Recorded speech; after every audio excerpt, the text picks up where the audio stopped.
Hey everyone, I'm Peter Stories here to guide you today. If you use this video to drift off to sleep, please tap like, hit subscribe, and drop a comment telling me where you're watching from and what time it is there. Now settle in, get cozy, and let yourself relax.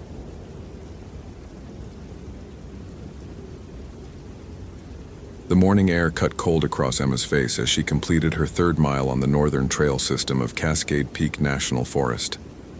October in the high country meant frost lingering past sunrise, the kind of bitter chill that sent most hikers back to their cars before noon. Emma loved it. 17 years as a wilderness ranger had hardened her to discomfort, shaped her into something as unyielding as the granite peaks surrounding her. She'd carried injured climbers down scree slopes, faced down aggressive wildlife, and once spent 4 days tracking a mentally unstable hiker through a blizzard.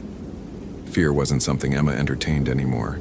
It was a luxury she'd trained herself out of. Her radio crackled. "Ranger Brooks, you copy?" Emma keyed the transmitter clipped to her vest. "Go ahead. Dispatch. Got a delayed report on a missing hiker.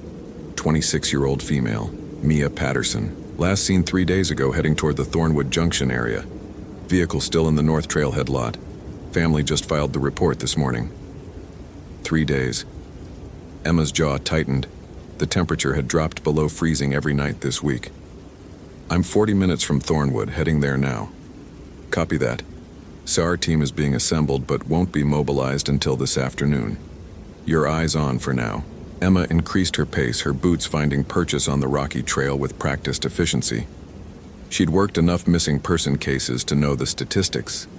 3 days in October in terrain like this, with overnight temperatures in the 20s, the odds weren't good. But statistics were just numbers until you found a body, and Emma had pulled off enough miracle rescues to maintain a stubborn optimism that most of her colleagues had lost years ago. The trail to Thornwood Junction wound through dense old-growth forest, Douglas fir and hemlock forming a canopy so thick that even mid-morning light struggled to penetrate. Emma's hand instinctively checked her gear as she moved. Radio, first aid kit, emergency beacon, the Glock 22 holstered at her hip. The sidearm was primarily for wildlife, though she'd drawn it on humans twice in her career, both times on people who'd gone into the wilderness for the wrong reasons. Thornwood Junction was less a junction and more a widening in the trail where an old logging road intersected the main hiking path. The area had an uncomfortable history. Local indigenous peoples had considered it taboo ground for reasons lost to time, and during the early 1900s, a logging camp here had been mysteriously abandoned overnight, all the workers simply vanishing. The Forest Service didn't publicize that history, but Emma had read the old reports. Every isolated wilderness had its ghost stories. She'd never let folklore interfere with her work. The first thing Emma noticed when she reached the junction was the silence. No bird calls, no wind rustling through branches. Just an oppressive quiet that made her ears ring. She'd experienced this before in the mountains, those strange acoustic dead zones where sound seemed to get swallowed, but never quite this pronounced. The second thing she noticed were the symbols. They'd been carved into the bark of 7 trees surrounding the junction, each mark fresh enough that sap still wept from the cuts. Emma approached the nearest one, her hand moving unconsciously to her sidearm. The carving was intricate, deliberate. Definitely not random vandalism or bored hikers scratching initials. It looked like a circle bisected by a vertical line, with 3 smaller circles arranged in a triangle within the larger one. Strange characters ran along the outer edge, angular and unsettling. Emma pulled out her phone and photographed the symbol from multiple angles. No service, as expected this deep in the forest, but the photos would upload once she got back to coverage. She moved to the next tree. Different symbol. This one resembled an inverted pentagram with additional geometric patterns radiating from each point. The third tree bore something that looked almost like letters, but in no alphabet Emma recognized. Her pulse began to quicken, not from fear but from the predatory focus that took over during search operations. Someone had been here recently, within the last few days based on the fresh cuts. Someone had taken the time to carve these elaborate symbols into 7 different trees. And somewhere in this area, Mia Patterson had vanished.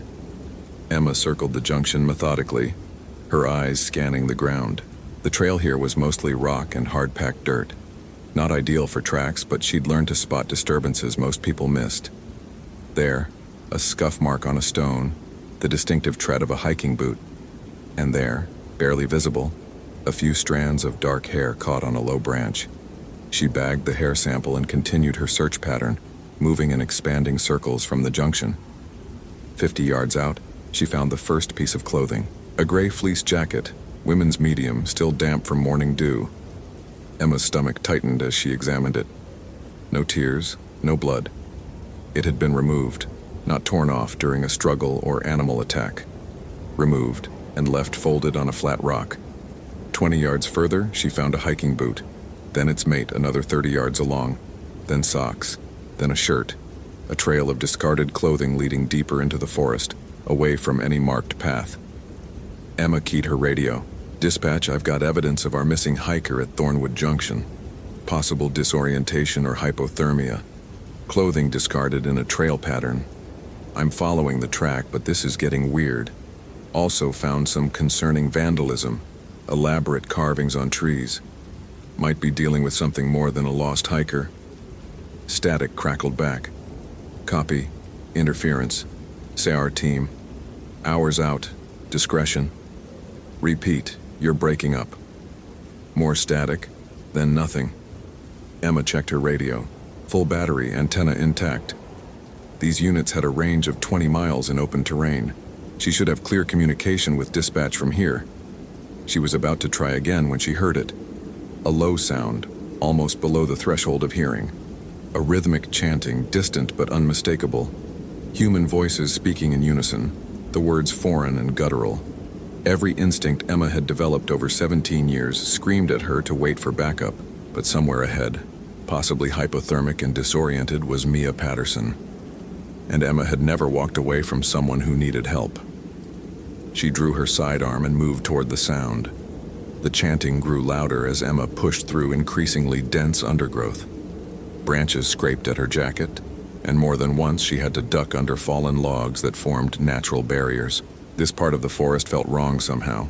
The trees twisted at odd angles, their bark blackened as if from ancient fire damage, though no records existed of burns in this sector. Then the forest opened into a clearing Emma had never seen on any map. The space was roughly circular, maybe 40 feet in diameter and completely devoid of vegetation. Just bare earth, dark and rich, that looked freshly turned. In the center stood a crude altar, a flat stone slab supported by smaller rocks. The chanting had stopped, but Emma could see evidence everywhere that people had been here recently. Very recently. The clearing's perimeter was marked by 13 wooden stakes driven into the ground, each one carved with symbols similar to those on the trees at the junction. Between the stakes, someone had drawn elaborate patterns in what looked like white ash or chalk. Geometric shapes, sigils, more of those strange angular characters. At the base of each stake sat a small pile of organic matter that Emma couldn't immediately identify. She approached one of the stakes carefully, her gun trained on the tree line. The pile at its base resolved into disturbing clarity as she got closer. Bird bones, arranged in a specific pattern. Small mammal skulls. And underneath, darkening the earth, what looked sickeningly like dried blood. Emma's hand trembled slightly as she photographed everything. This wasn't random. This was organized, ritualistic. And she was standing in the middle of it alone with no radio communication. The altar itself bore the worst evidence. More symbols carved directly into the stone, some filled with a dark substance that Emma desperately hoped wasn't blood, but suspected was. Candle wax pooled in specific locations. And there, placed carefully at what would be the altar's head, was a driver's license. Emma picked it up with gloved hands, though she already knew whose face would stare back at her. Mia Patterson, 26 years old. Brown hair, brown eyes, donor status indicated. In the photo, she was smiling at something off camera, looking young and alive and utterly unaware that her identification would end up on a stone altar in the middle of a forest clearing, used for God knows what purpose. "Jesus Christ," Emma whispered. Her breath fogged in the cold air, and she realized she could see her heartbeat in the mist coming faster than it should. She was scared. Actually, genuinely scared. The emotion felt foreign after so many years of bulletproof confidence.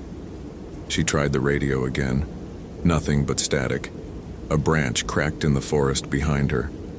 Emma spun, gun raised, and found herself staring at emptiness. The tree line stared back, dark and impenetrable. She waited, controlling her breathing, listening. Nothing moved. But the sensation of being watched crawled across her skin like insects. "Mia Patterson," Emma called out, her voice steady despite the fear coiling in her gut. "This is Park Ranger Emma Brooks. If you can hear me, make a sound. I'm here to help." Her words seemed to die in the air, absorbed by the clearing itself. No echo. No response. Emma backed toward the tree line, keeping her gun up, her eyes scanning the perimeter. She needed to get out of this clearing, re-establish radio contact, and bring back a full team. This was beyond missing hiker protocol. This was a crime scene, potentially connected to something far worse. As she reached the edge of the clearing, she noticed something that made her blood run cold. The ash patterns on the ground. She'd initially thought they were random occult symbols, the kind of thing bored teenagers might draw after watching too many horror movies. But looking at them from this angle, backlit by the filtered sunlight, she recognized their source. They weren't random at all. They were from a grimoire Emma had seen during a training session on cult activity in national forests. The Lesser Key of Solomon, a medieval text on demonology. These specific symbols were from the section on summoning and binding, and they'd been drawn in a complete circle around the altar, with one deliberate gap. A gateway, an entrance, or an exit. Emma ran. If this story is giving you chills, follow for more quality terror.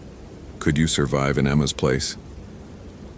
She didn't stop running until she reached Thornwood Junction, her lungs burning and her legs screaming. Emma had done countless endurance exercises, had run marathons for fun, but fear added a dimension to physical exertion that no training could replicate. By the time she burst back into the junction, she was gasping, her hands shaking as she tried the radio again. "Dispatch, this is Ranger Brook, emergency. Require immediate backup. Thornwood Junction." This time, miraculously, the radio crackled to life. "Brooks, you're barely through. Repeat your status." "I need immediate backup at Thornwood Junction. Found evidence of ritualistic activity. Missing hiker's ID recovered. Possible cult involvement. And dispatch..." Emma paused, trying to steady her voice, trying to sound like the unshakable ranger she'd always been. "I think there might be multiple suspects still in the area. I felt watched. Request armed backup." A long pause. Then, "Copy that, Brooks. Sheriff's Department is being notified. SAR team will be armed. ETA 45 minutes. Can you maintain position?"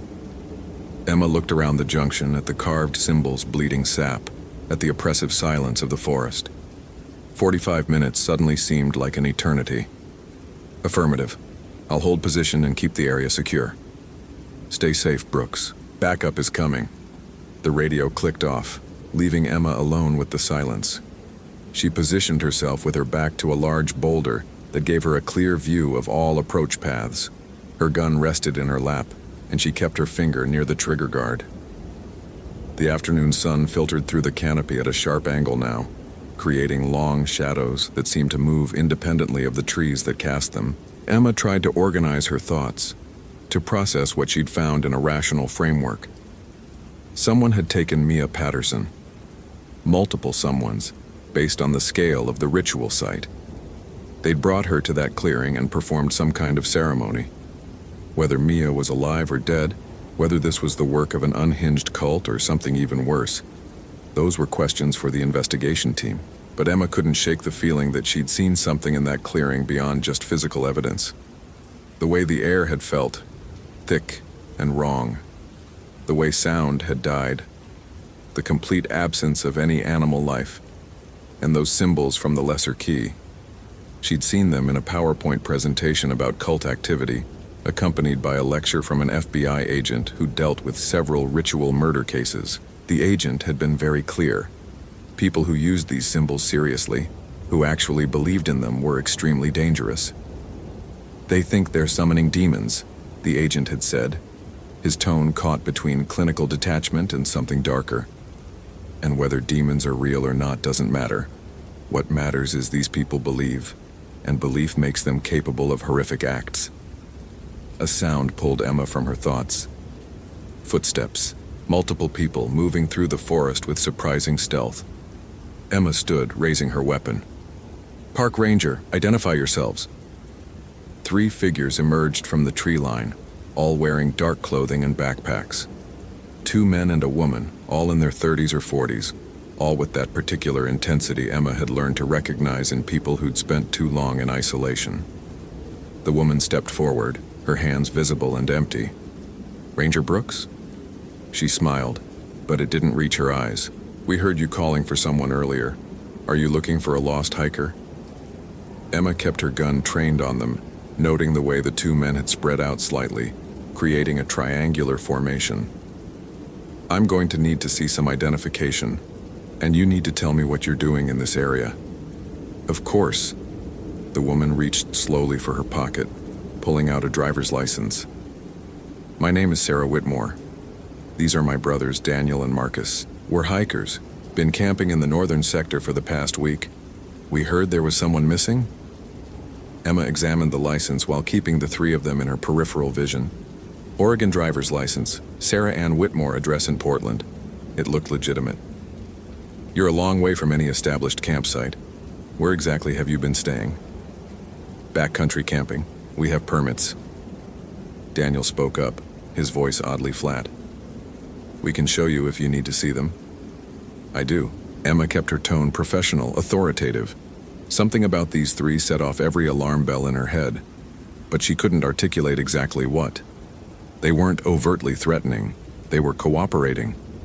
And yet, Marcus, who hadn't spoken yet, was staring at the symbols carved into the trees. His expression was unreadable, but Emma saw his hand move to touch something at his neck, a pendant or necklace hidden under his shirt. "Have you 3 seen any unusual activity in this area? Anyone else camping nearby? Any—" Emma gestured at the carved trees. "Any idea who might have done this vandalism?" The 3 of them exchanged glances. It was quick, barely noticeable, but Emma caught it. Some unspoken communication passing between them. "No," Sarah said smoothly. "We haven't seen anyone else. As for the carvings, that's terrible. Some people have no respect for nature." Emma's grip tightened on her weapon. They were lying. She knew it with the same certainty she knew the sun would set, but she had no proof, no justification for detaining them. "Where were you 3 days ago? Around mid-morning?" Another exchanged glance. "We were camped about 3 miles north of here," Daniel said. "Near the old fire lookout tower. Why?" Before Emma could answer, her radio erupted with static and a fragmented voice. "Brooks. Interference again. Backup delayed. Possible road blockage." Sarah tilted her head, that empty smile returning. "Sounds like you'll be alone for a while longer." The way she said it, not sympathetic, not concerned, but almost satisfied, made Emma's blood run cold. "I'm going to need you 3 to wait here with me until my backup arrives. There's an active search operation and I need to account for everyone in the area." "Of course, Ranger," Sarah nodded agreeably. Too agreeably. "We're happy to help, aren't we, brothers?" "Happy to help?" Marcus echoed, his eyes still on the symbols. Daniel said nothing, but Emma saw his hand drift toward his backpack.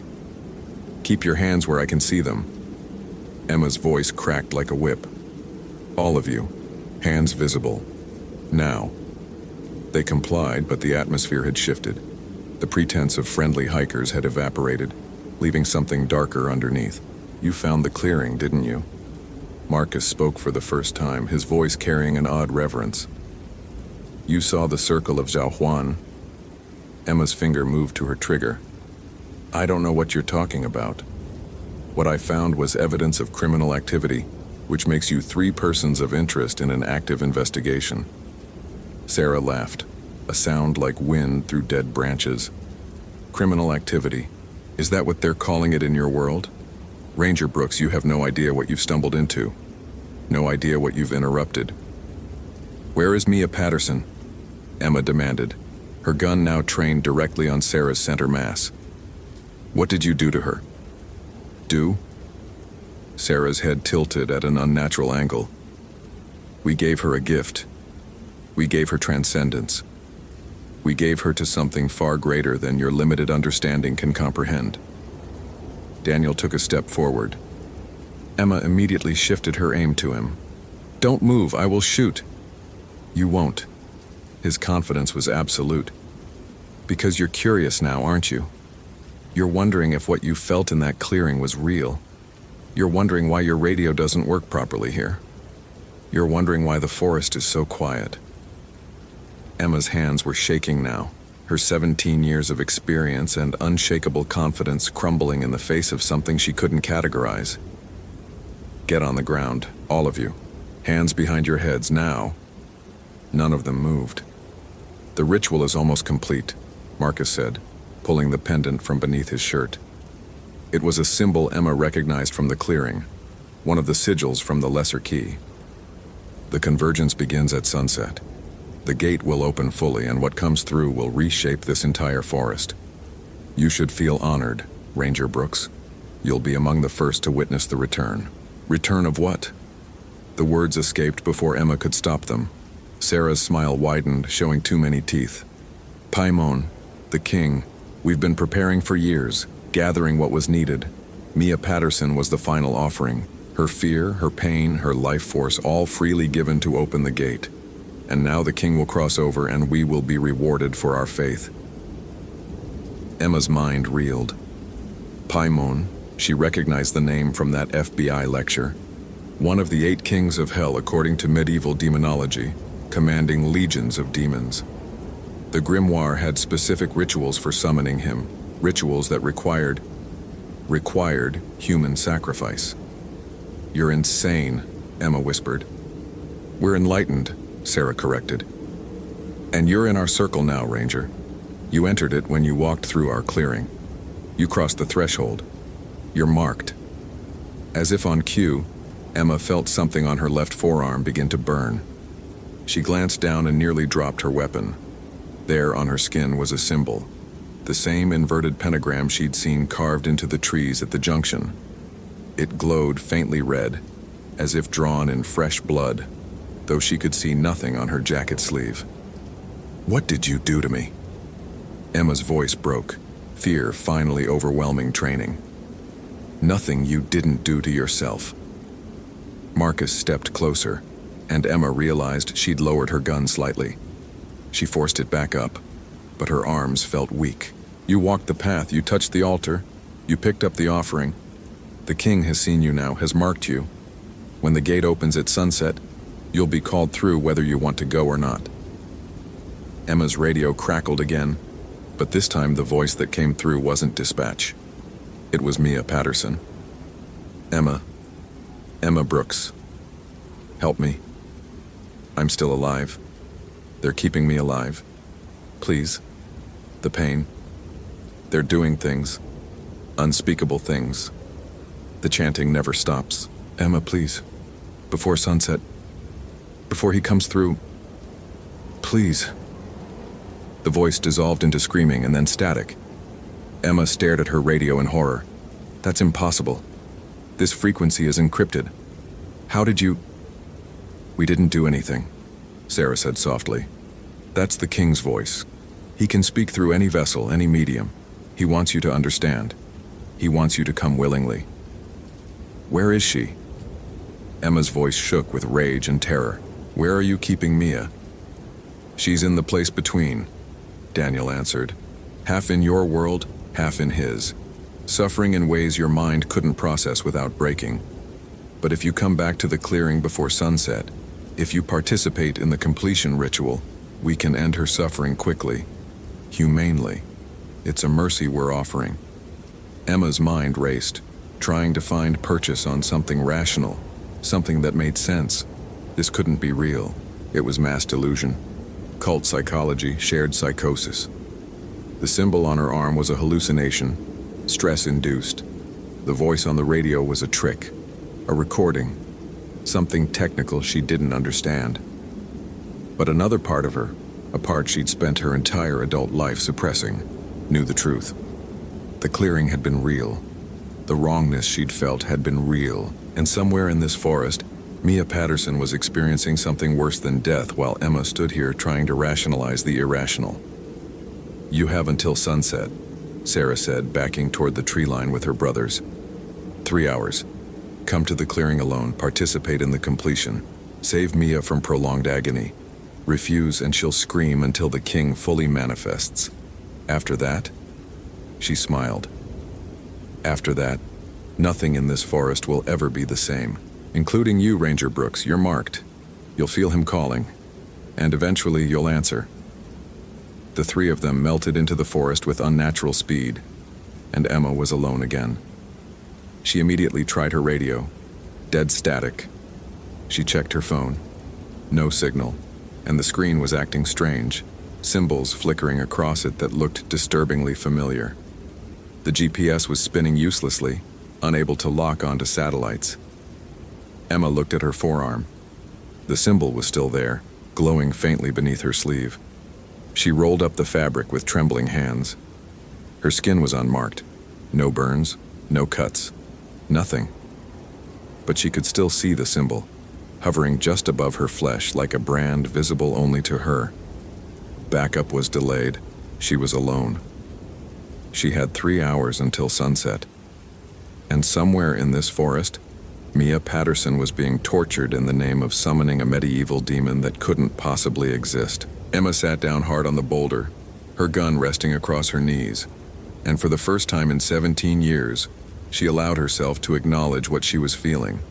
She was terrified. The sun moved across the sky with terrible speed. Or perhaps it was just Emma's perception as she tried to formulate a plan. She'd moved from the junction, reasoning that if those three cultists knew where she was, staying put made her a sitting duck. Instead, she'd found a defensible position on a rocky outcrop with good sight lines and spent an hour trying every possible method of communication. Radio, dead. Phone, corrupted. Emergency beacon, transmitting. But to what? She couldn't say. The GPS coordinates on the beacon's display kept shifting, showing her in impossible locations, sometimes miles from her actual position, once showing her coordinates that would place her in the middle of the Pacific Ocean. Emma field-stripped her Glock, checked every round in her magazine, reassembled it with hands that had steadied as training took over. Whatever was happening, whatever those people were involved in, she could still put bullets in them if necessary. Demons might be beyond her capability, but humans, even insane cult members, could still be stopped with a well-placed shot. The symbol on her arm pulsed occasionally, like a second heartbeat. Emma had tried everything to remove it, scrubbing, scratching, even briefly considering cutting her own flesh. Nothing worked. It wasn't physically there. It was something else, something that existed on a level she couldn't touch. As the afternoon wore on, Emma found herself remembering fragments of that FBI lecture on cult activity. The agent had talked about the psychology of belief, how people could convince themselves of impossible things through isolation, repetition, and shared delusion. But he'd also mentioned something else, something that had stuck with Emma because of how uncomfortable it made her. In 30 years of investigating ritual crimes, the agent had said, I've seen things I can't explain. Evidence that shouldn't exist. Victims who died in ways that defy medical explanation. And I've met perpetrators who possessed knowledge they couldn't possibly have acquired through normal means. I'm not saying I believe in what they believe, but I've learned to take their beliefs seriously, because whatever's actually happening, whether it's demons or something else, people die when these rituals are performed. Mia Patterson was dying right now, slowly, agonizingly, if Sarah and her brothers were telling the truth. And Emma had 3 hours to decide if she believed that truth. The rational part of her brain screamed that this was insane.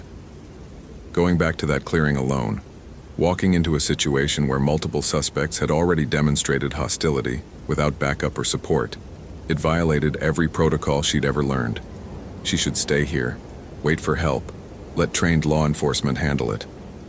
But the irrational part, the part that could still feel the wrongness of that clearing, could still see the symbol burning on her arm, could still hear Mia's voice screaming from her radio, knew that help wouldn't arrive in time, knew that whatever was happening operated on a timetable that didn't care about backup response times or proper procedure.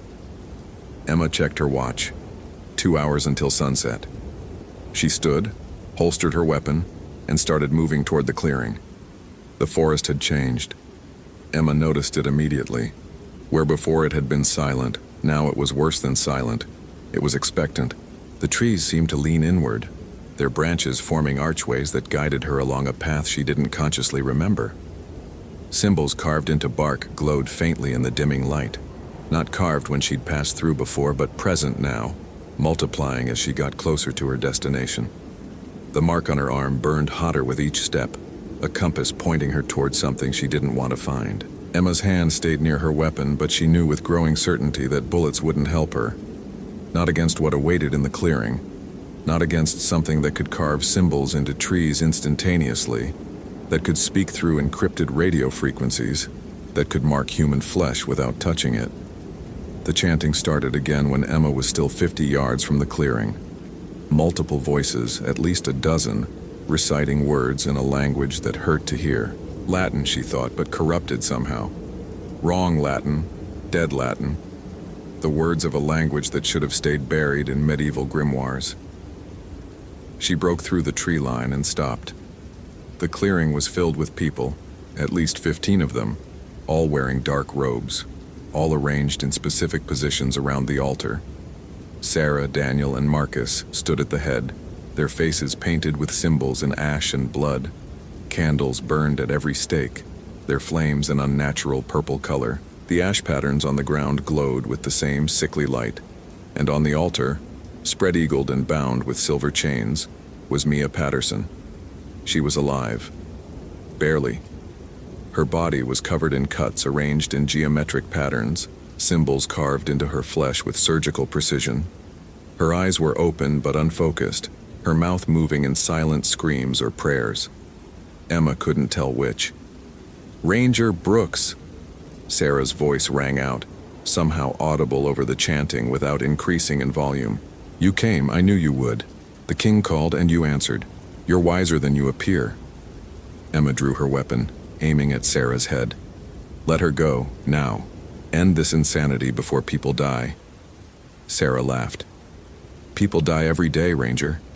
What we're doing here is creating something new, something transformative." Mia understood in the end.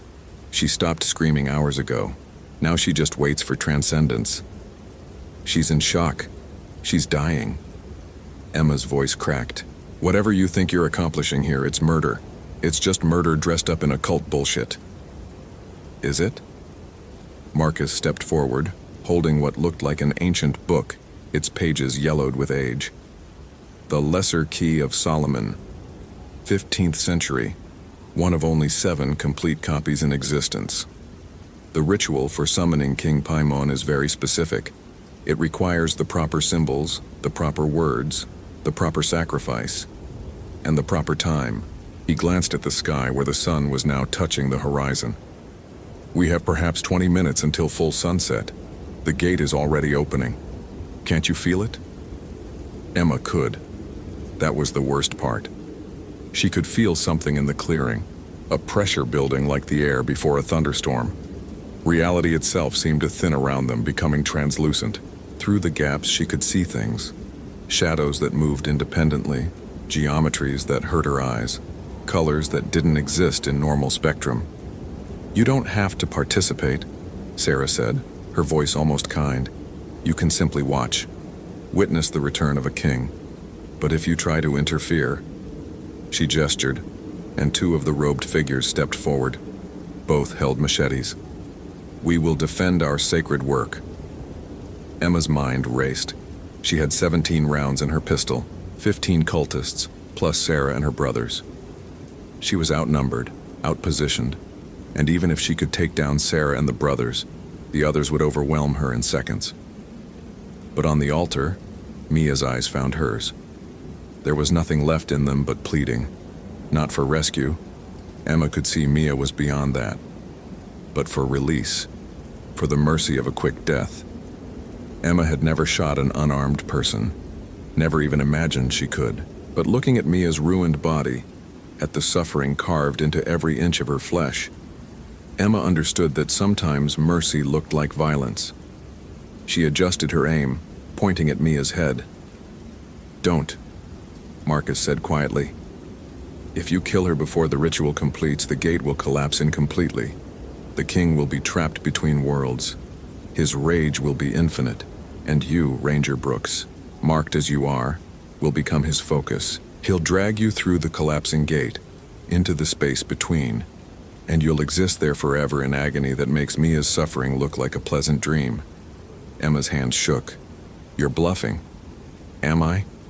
Marcus opened the ancient book to a marked page, showing Emma an illustration that made her stomach turn. It depicted a figure suspended in darkness, their body twisted at impossible angles, their mouth stretched in an eternal scream. This is what happens to those who interfere with an incomplete summoning. The Jesuit who recorded this ritual saw it happen. His description of the victim's fate is detailed. The sun touched the horizon. The chanting increased in volume and urgency. The purple flames of the candles shot upward, forming pillars of fire. And in the center of the clearing, directly above the altar, reality tore. It didn't crack or break. It tore, like fabric ripping. And through the rent, Emma could see something beyond. Not darkness, but something worse. A space where darkness had texture and form, where shapes moved with terrible purpose, where something massive and ancient turned its attention toward the opening. Mia began to scream again, her voice raw and broken. Emma made her decision. She fired. But not at Mia. At Marcus. At the book he held. The gunshot was shockingly loud in the charged atmosphere. Marcus stumbled backward, the ancient grimoire flying from his hands as Emma's bullet punched through it and into his shoulder. Pages scattered in the wind, some catching fire from the purple flames. "No!" Sarah shrieked. "You've doomed us all!" The cultists rushed at Emma in a coordinated mass. She fired methodically. Center mass, move, fire again. 3 went down before they reached her. Then they were on her and training took over. Emma fought with savage efficiency, using her gun as a club when they got too close, breaking noses and jaws with the butt. But there were too many. A machete sliced across her ribs, pain exploding through her side. Another caught her shoulder. Emma felt herself going down, felt hands grabbing her, pulling her toward the altar. Above them, the tear in reality pulsed and expanded. Something was coming through, something that filled Emma's mind with whispers in languages she'd never heard. Promises of power and knowledge and transformation if she would just submit, just accept, just let go. With her last strength, Emma pulled a road flare from her belt, standard equipment for signaling rescues. She struck it on the ground, orange sparks flying, and threw it into the scattered pages of the grimoire. The ancient parchment ignited like it had been soaked in gasoline. Marcus screamed as his precious book became an inferno. Daniel rushed to save it, beating at the flames with his robe. Sarah stood frozen, staring at the fire consuming centuries of accumulated knowledge. And in the sky, the tears shuddered. Whatever was coming through, whatever King Paimon was, it roared. The sound wasn't audio.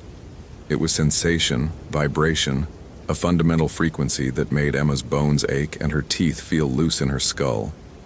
The purple flames guttered and went out. The symbols on the ground lost their glow. The cultists stopped their chanting, staring up in horror as the thing in the tear began to recede, pulled back by the breaking of the ritual. "You've killed us," Sarah shrieked, and Emma saw true terror in her eyes for the first time.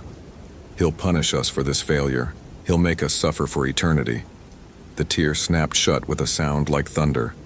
The clearing went dark. Normal darkness. Real darkness. And then the forest exploded with sound. Sirens, helicopter rotors shouted commands. The delayed backup had finally arrived. Emma spent 3 days in the hospital recovering from her injuries. The official report stated she'd been attacked by a cult group involved in the kidnapping of Mia Patterson. 15 individuals were arrested at the scene. Mia died before EMTs could transport her. Blood loss and systemic trauma too severe to survive. Sheriff's investigators found the clearing, photographed the symbols, collected evidence. The FBI's ritual crime unit got involved. But Emma noticed that in all the reports, in all the statements and depositions, nobody mentioned the tear in reality. Nobody mentioned the voice that had spoken from her radio. Nobody mentioned the symbol that had appeared on her arm. That symbol was gone now, faded away when the tear closed, leaving her skin unmarked. But sometimes in dim light, Emma thought she could still see a faint glow, still feel it burning. Sarah Whitmore and her brothers refused to speak to investigators. They just sat in their holding cells, staring at nothing, occasionally whispering in that dead Latin. Marcus died by suicide 3 days after his arrest, using a fragment of glass to carve symbols into his own chest before bleeding out. The symbols matched those in the clearing. Emma resigned from the Park Service 2 weeks later. She couldn't walk through forests anymore without feeling watched, couldn't sleep without seeing that tear opening above her, couldn't close her eyes without hearing the chanting. She lived in a small apartment in Denver now, far from any wilderness, surrounded by the noise and light of urban life. Some nights she almost felt normal. Most nights she didn't, because sometimes, in the space between waking and sleeping, Emma could still hear it. The voice from beyond the tear, patient, eternal, waiting. "You interrupted the ritual," it whispered in her dreams. "But you're still marked, still mine.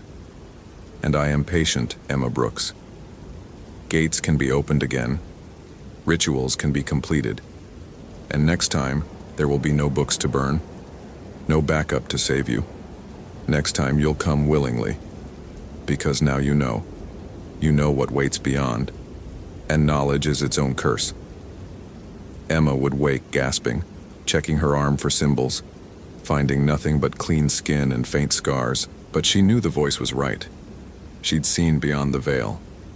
She'd glimpsed what existed in the spaces between worlds.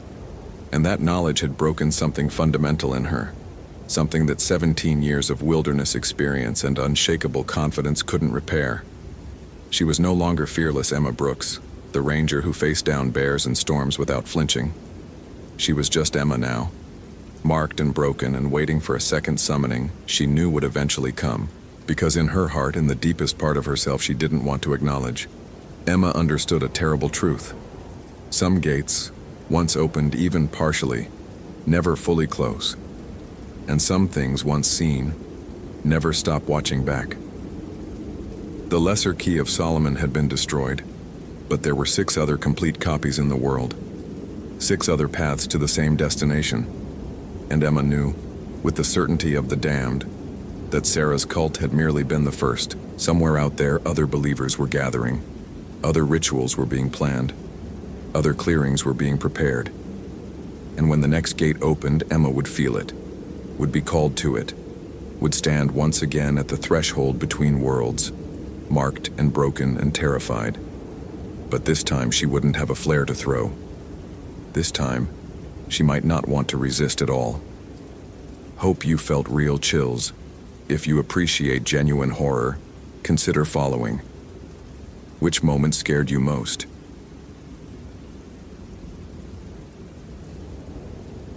Jessica Chen had seen 17 years worth of death in the backcountry. She'd pulled bodies from ravines, identified remains scattered by bears, and once spent 3 days tracking a disoriented Alzheimer's patient who'd wandered into the Hoh rainforest. She'd earned her reputation at Olympic National Park through competence, not luck. When the dispatcher's voice crackled over her radio that September morning in 2019, requesting she investigate a reported disturbance near the Elwha River Trail, she expected routine work. Another inexperienced hiker, probably. Another rescue that would reinforce why veterans like her were essential. She was wrong about everything. The trail leading to the coordinates wound through old-growth forest, where Douglas firs towered 300 feet overhead, and nurse logs birthed entire ecosystems from their decay. Jessica moved with practiced efficiency, her boots finding purchase on the wet earth, her eyes cataloging the forest's familiar rhythms. 23 years as a ranger. She knew these woods better than her ex-husband had known her, better than her daughter knew her now. The forest was comprehensible, following rules that 17 years of experience had taught her to read. The first wrongness appeared a quarter-mile from the coordinates. Symbols carved into tree bark, fresh enough that sap still wept from the wounds. Jessica stopped, her hand instinctively moving to the radio on her belt. The symbols weren't the usual vandalism. Initials and hearts, crude drawings. These were precise, deliberate. Geometric patterns that hurt to look at directly, as if they contained too many angles for three-dimensional space. She recognized some elements from a training seminar on cult activity she'd attended years ago, symbols associated with ceremonial magic, but these were more complex, layered with interlocking designs that seemed to shift when viewed peripherally. She photographed them with her phone, trying to ignore the way her hands trembled slightly. Not fear, just cold. The September air carried an unusual chill. The symbols continued, carved into tree after tree, growing larger and more elaborate as she approached the coordinates.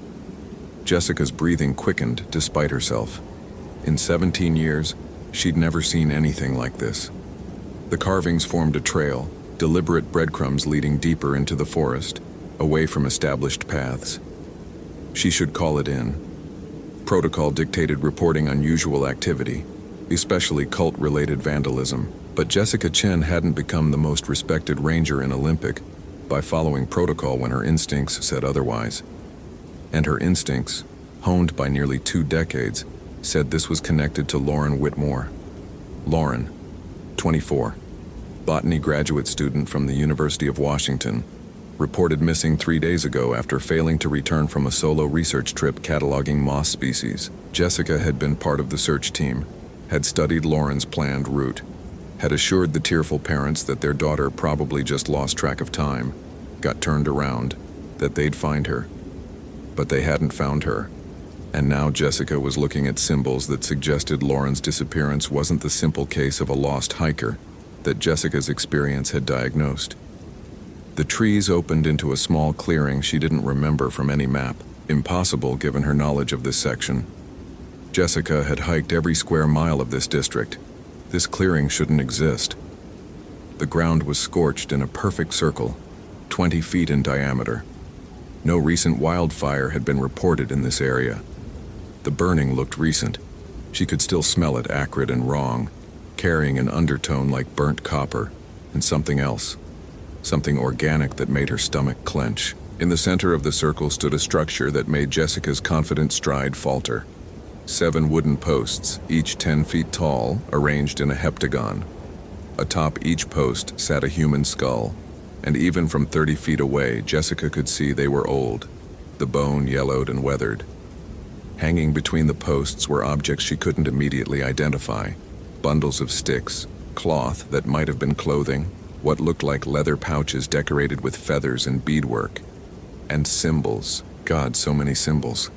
Carved into the posts, painted onto the skulls in something dark that might have been dried blood, traced in the scorched earth itself.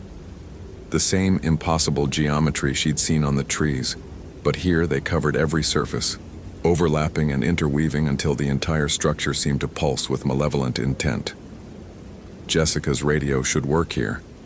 She should call this in immediately. This was a crime scene, possibly connected to Lauren's disappearance, definitely beyond the scope of a single ranger's authority. Her hand reached for the radio. That's when she saw Lauren. The young woman stood beyond the circle, partially obscured by the tree line. She wore the same green raincoat she'd been wearing in her missing person photo, her blonde hair pulled back in the same ponytail. She was alive. She was right there. Jessica's relief lasted exactly 1 heartbeat. Lauren shouldn't have been standing that still. She was facing away from Jessica, toward the wooden structure, and she hadn't moved at all, hadn't reacted to Jessica's arrival despite being in clear view. The wrongness of her absolute stillness penetrated Jessica's veteran instincts with cold precision. "Lauren?" Jessica's voice came out stronger than she felt. "Lauren Whitmore?" No response. No movement at all. Lauren stood like a statue, and Jessica noticed for the first time that the young woman's raincoat seemed darker than in the photos, stained with something that looked black in the forest shadows.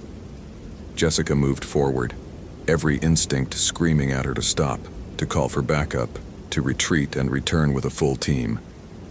But 17 years of experience told her that if Lauren was alive, every second counted. Exposure, injury, shock, all could be fatal if left untreated. She crossed the scorched earth carefully, avoiding the symbols traced in ash and char.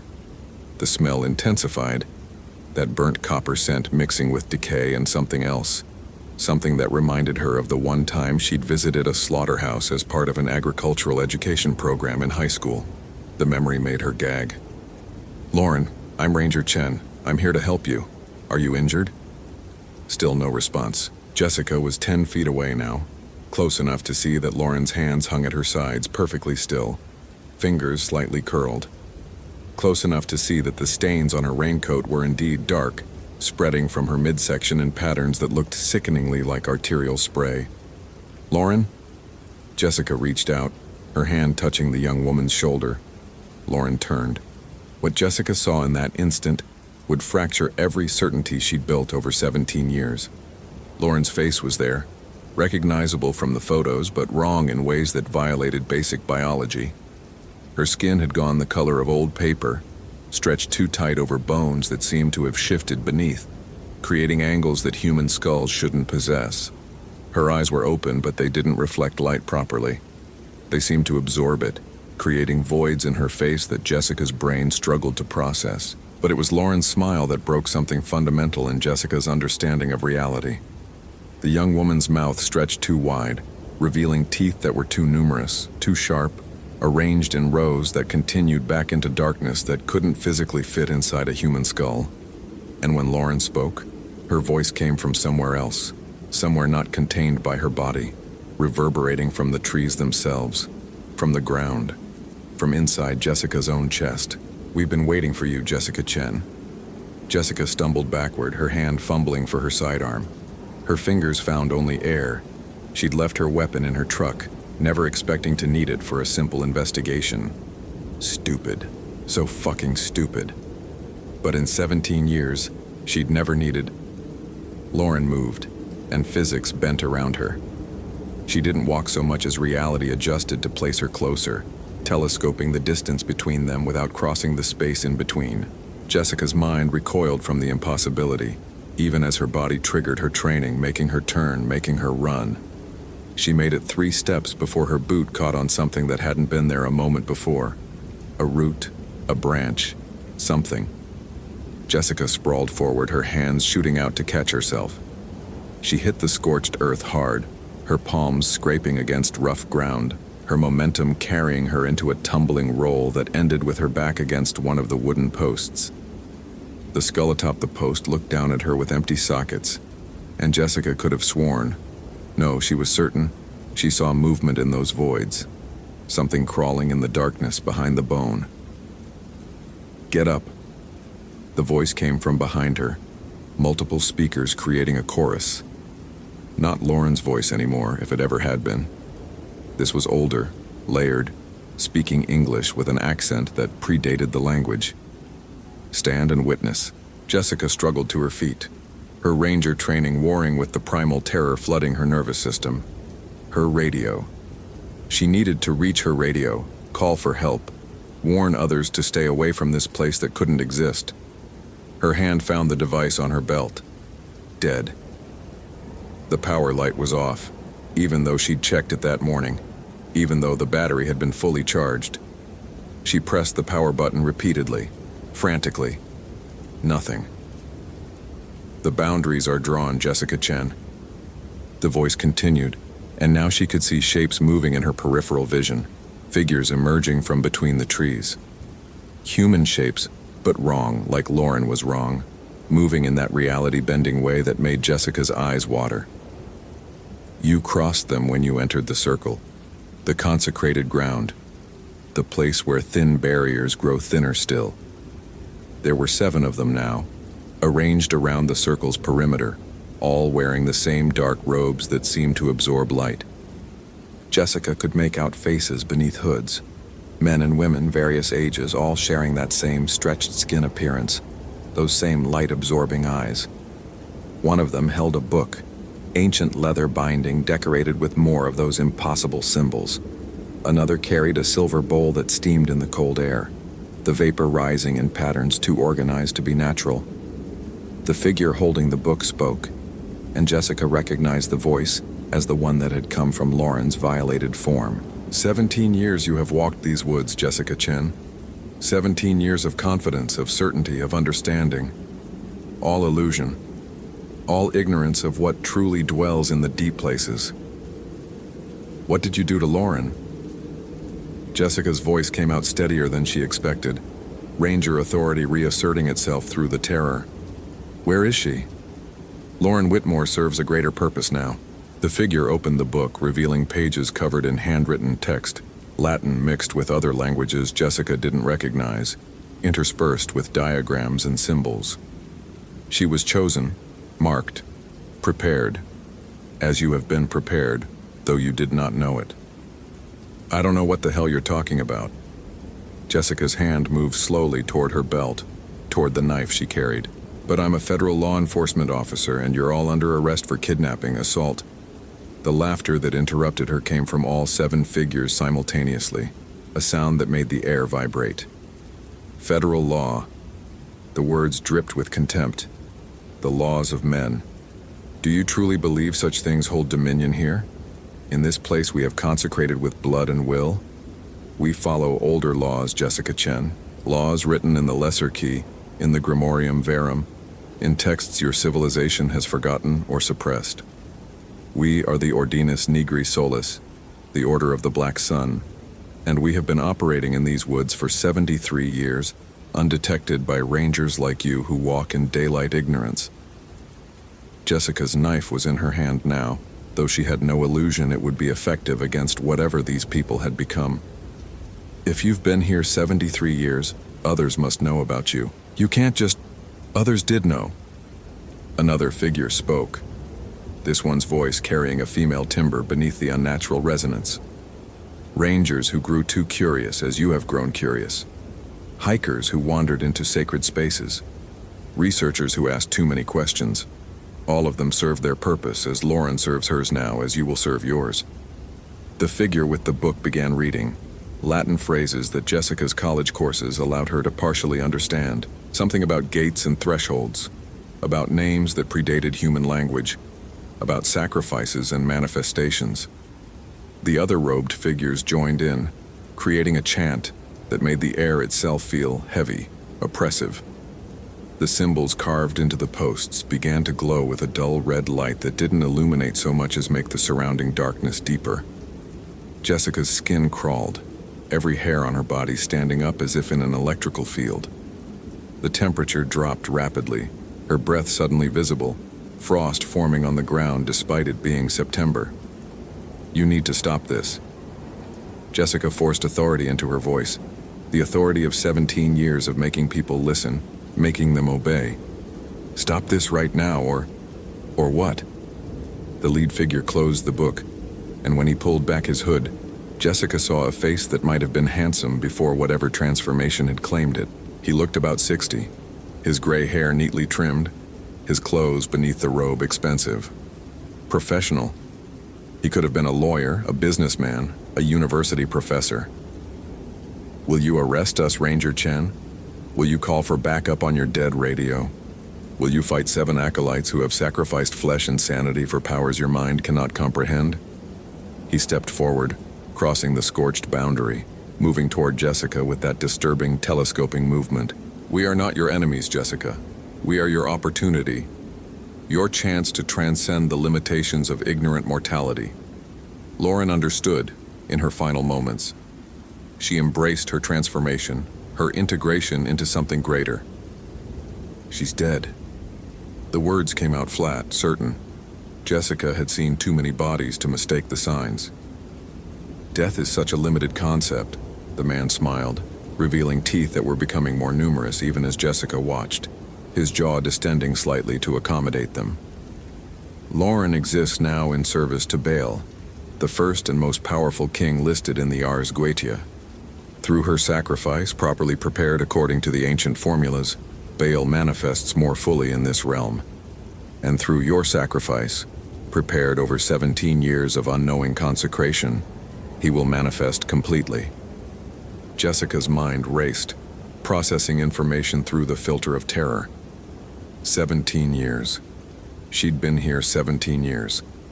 Had they been watching her all that time? Planning this? The thought violated every sense of competence and awareness she'd built her career on.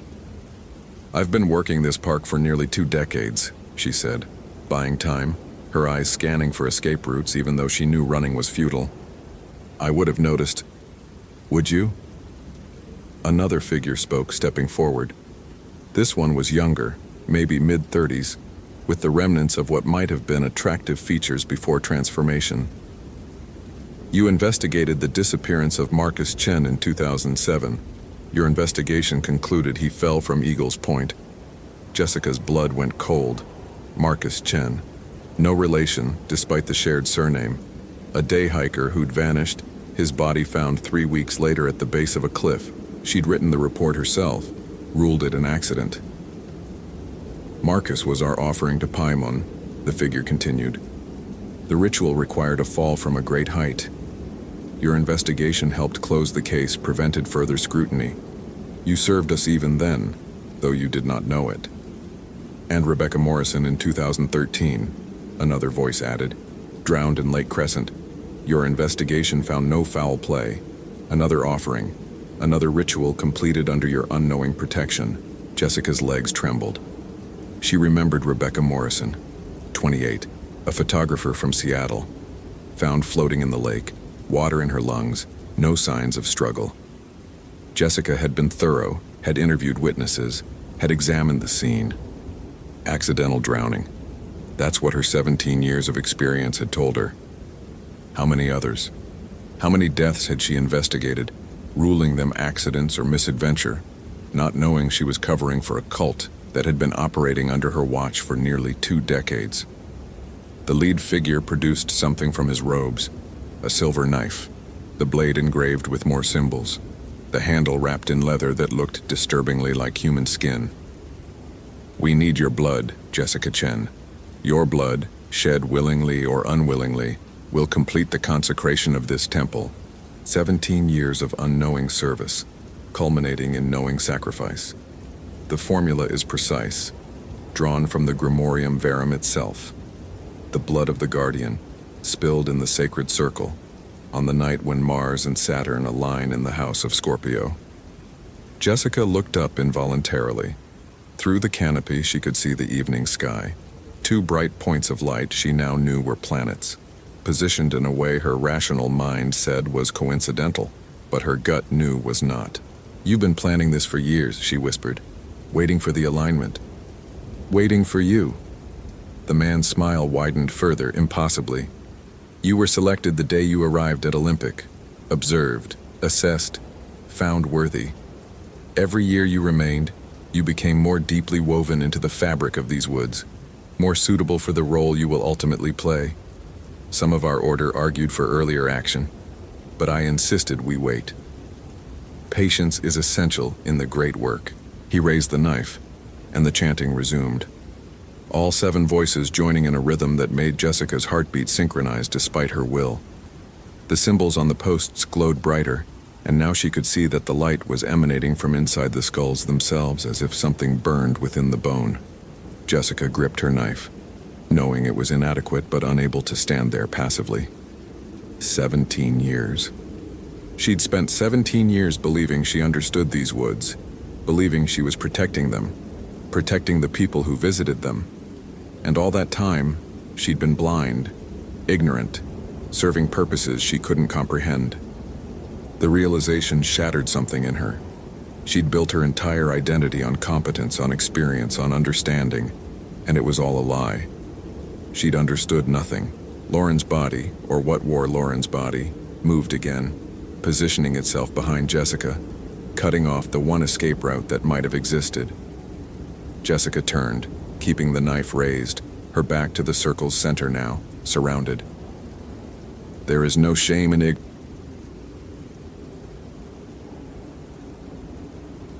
James Whitmore had been a park ranger for exactly 47 days when he found the second boot. The morning had started like any other that autumn, with frost crystallizing on the windows of the ranger station and his hands shaking slightly as he poured his third cup of coffee. The senior rangers, Mitchell and Torres, had taken the week off for some training conference in Denver, leaving James alone to manage the northern sector of Black Pine National Forest, 300,000 acres of wilderness, and him with barely enough experience to properly fill out an incident report. The boot sat in the middle of the Crooked Creek Trail, laces still tied, positioned so precisely in the center of the path that James initially thought someone had placed it there as a joke. But as he crouched down, his knees cracking in the October cold, he saw the dark stains around the opening. The leather was torn, shredded really, as if something had pulled the foot out rather than the boot being removed normally. His radio crackled. "Base to Whitmore, you copy?" James fumbled for the handset, nearly dropping it. "Yeah, this is Whitmore. Go ahead." "Just checking in. Everything quiet up there?" The dispatcher, Marie, sounded half asleep.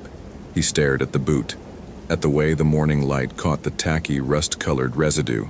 "Marie, I need you to pull up recent missing persons reports. Anyone reported missing in the park in the last, let's say, 3 months?" A pause. "You find something?" "Maybe. Just, can you check?" The radio went silent except for the hiss of static. James stood up, his breath fogging in the air, and looked around the trail. Black Pine had always unsettled him, even during his brief training period. The trees grew too close together, their branches interweaving overhead to create a perpetual twilight even at noon. The forest floor was carpeted in pine needles so thick that footsteps made almost no sound. And there was something about the silence here. It wasn't peaceful. It was expectant. "Whitmore," Marie's voice had lost its drowsy quality. Okay, this is weird. I'm showing 4 missing persons reports filed in the last 90 days, all hikers. All went missing in the northern sector." James felt his stomach drop. 4? Why wasn't I briefed on this? It says here the cases were transferred to state police. Looks like they classified them as probable voluntary disappearances. Adults, no signs of foul play, personal effects left at campsites. She trailed off. "You thinking they're connected?" "I'm looking at a boot right now, Marie. It's got blood on it, and it's sitting in the exact center of the trail like someone placed it there." Another pause, longer this time. "I'll call the sheriff. Don't touch anything." "Copy that." But James was already photographing the boot with his phone, documenting the scene like he'd been taught in his 3-week training course that now seemed laughably inadequate. As he circled the boot, taking pictures from different angles, something else caught his eye. About 10 feet off the trail, a tree trunk bore strange markings. James moved closer, pushing through the underbrush. The symbols had been carved deep into the bark. Not recently, the wood had scarred over, but not ancient either. Maybe a year old, maybe less. They formed a circular pattern about 3 feet in diameter, spirals and angular lines that hurt to look at directly, creating an optical illusion of movement even though the carving was static. He'd seen graffiti before, lovers' initials and crude drawings, but this was different. These symbols had intention, purpose. James took more photos, then consulted his GPS. The trail coordinates were 41.2847 degrees N, 106.80, 39 degrees W. He logged it carefully in his incident notebook, his handwriting shaky. The radio crackled again. "Whitmore Sheriff's Department is sending someone up, but it'll be 2 hours minimum. They want you to secure the scene and canvass the immediate area. Think you can handle that?" "No," James thought. "No, I really don't." "Yeah," he said. "I got it." He spent the next 20 minutes marking off the area with crime scene tape from his emergency kit, feeling ridiculous as he wound the yellow plastic around tree trunks. Who was he keeping out? He hadn't seen another soul in 3 days. The northern sector trails had been quiet all season. Too quiet, actually. Last year's numbers showed steady traffic even into November, but this year the trails were deserted. Now he thought he understood why. As James worked, he became aware of a smell. Faint at first, then growing stronger. Something organic and rotten, like meat left in the sun. He followed his nose off the trail, deeper into the trees where the undergrowth grew thick and tangled. The smell intensified, making his eyes water. He almost missed it. The deer carcass was arranged in a small clearing about 50 yards from the trail, laid out on a flat rock that protruded from the forest floor like an altar. But it wasn't the deer itself that made James stop breathing. It was how it had been arranged.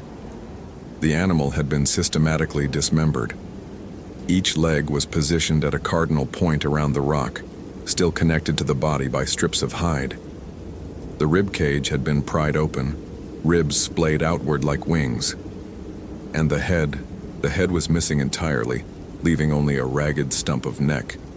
But worse than the mutilation was the intentionality. The deer hadn't been killed by a predator or hit by a car and dragged here. Someone, or something, had arranged it with precision. The legs were perfectly aligned. The ribs were spread in a symmetrical pattern. And around the rock, carved into the earth, were more of those symbols. Spirals within spirals, angular patterns that seemed to shift when James looked away and then back. His hands shook as he raised his phone to take pictures. The camera struggled to focus, the lens hunting back and forth as if unable to decide what to capture. When the photos finally snapped, they came out strangely distorted, the symbols blurred even though the deer's body was sharp. "Jesus Christ," James whispered. A branch snapped somewhere behind him. He spun around, his hand automatically going to the bear spray on his belt. The forest stared back, silent and watching. Nothing moved, but James had the overwhelming sensation of being observed. Multiple sets of eyes, tracking him from the shadows between the trees. "Hello?" His voice sounded small and foolish. "This is a restricted area. I'm a park ranger." Silence. Then from somewhere distant, a sound that might have been wind through the branches, or might have been whispering. James couldn't tell which. He backed away from the clearing, keeping his eyes on the tree line, and didn't turn around until he reached the trail. Even then, he walked backwards for several yards, unable to shake the feeling that something was following him. By the time he made it back to the ranger station, James's shirt was soaked with sweat despite the cold. He burst through the door and immediately locked it behind him, then felt stupid for doing so. What was he afraid of? A bear? A mountain lion? He'd been trained for those, but his gut told him this wasn't about natural predators. James pulled up the missing persons reports on the station computer, spreading the files across his desk. Marie had been right. 4 people in 90 days, all adults, all experienced hikers. The first disappearance was July 15th. Thomas Hendricks, 42, Eagle Scout and marathon runner. He'd been doing a solo 3-day hike through the northern sector. His tent and backpack were found at his registered campsite, but no sign of Thomas himself. Second disappearance, August 3rd. Maria Gonzalez, 37, park ranger from Montana, visiting on vacation. She'd told friends she was going to explore the old growth section near Crooked Creek. Her car was found at the trailhead, keys still in the ignition. Third disappearance, September 9th. Stephanie Chen, 29, experienced outdoors woman and wilderness guide, last seen checking in at the ranger station. She'd planned to hike to Summit Ridge and back, a distance of 12 miles. Her emergency beacon was found activated on the trail, still blinking, but no sign of Stephanie. Fourth disappearance, just 10 days ago. Robert Morrison, 55, retired Air Force colonel. His family reported him missing when he failed to return from what was supposed to be a day hike. Search and rescue found one of his boots. James felt his blood run cold. One of his boots on the Crooked Creek Trail. The same trail where James had found the second boot this morning. He pulled out a map of the park and marked each disappearance site with a red pin. Then he added a green pin for where he'd found the mutilated deer. The pattern emerged immediately. All 5 points, 4 disappearances plus the deer, formed a rough circle around a section of forest labeled on the map as Old Territory. James zoomed in on that section. There was almost no detail. No trails, no landmarks. Just Old Territory in small print with a notation he'd never noticed before. Historic site. Restricted access. Contact park superintendent for permission. He reached for the phone to call his supervisor, then stopped. What would he say? That he'd found some carved symbols and a dead deer and thought it was connected to 4 unrelated missing persons cases that had already been closed? He'd sound like a paranoid rookie who couldn't handle being alone in the woods. Instead, James pulled up the park's historical database. Black Pine National Forest had been established in 1923, carved out of what had previously been unclaimed wilderness. Before that, he scrolled through scanned documents and old photographs. Before that, the area had been inhabited by various indigenous peoples, though James couldn't find specific tribal affiliations. The records were frustratingly vague. But he did find something else. A memorandum from 1947, written by a ranger named Theodore Marsh. The language was formal and stilted, but the content made James's skin crawl. Regarding the recurring incidents in the northern sector, Marsh had written, "I must strongly recommend permanent closure of trails accessing the Old Territory.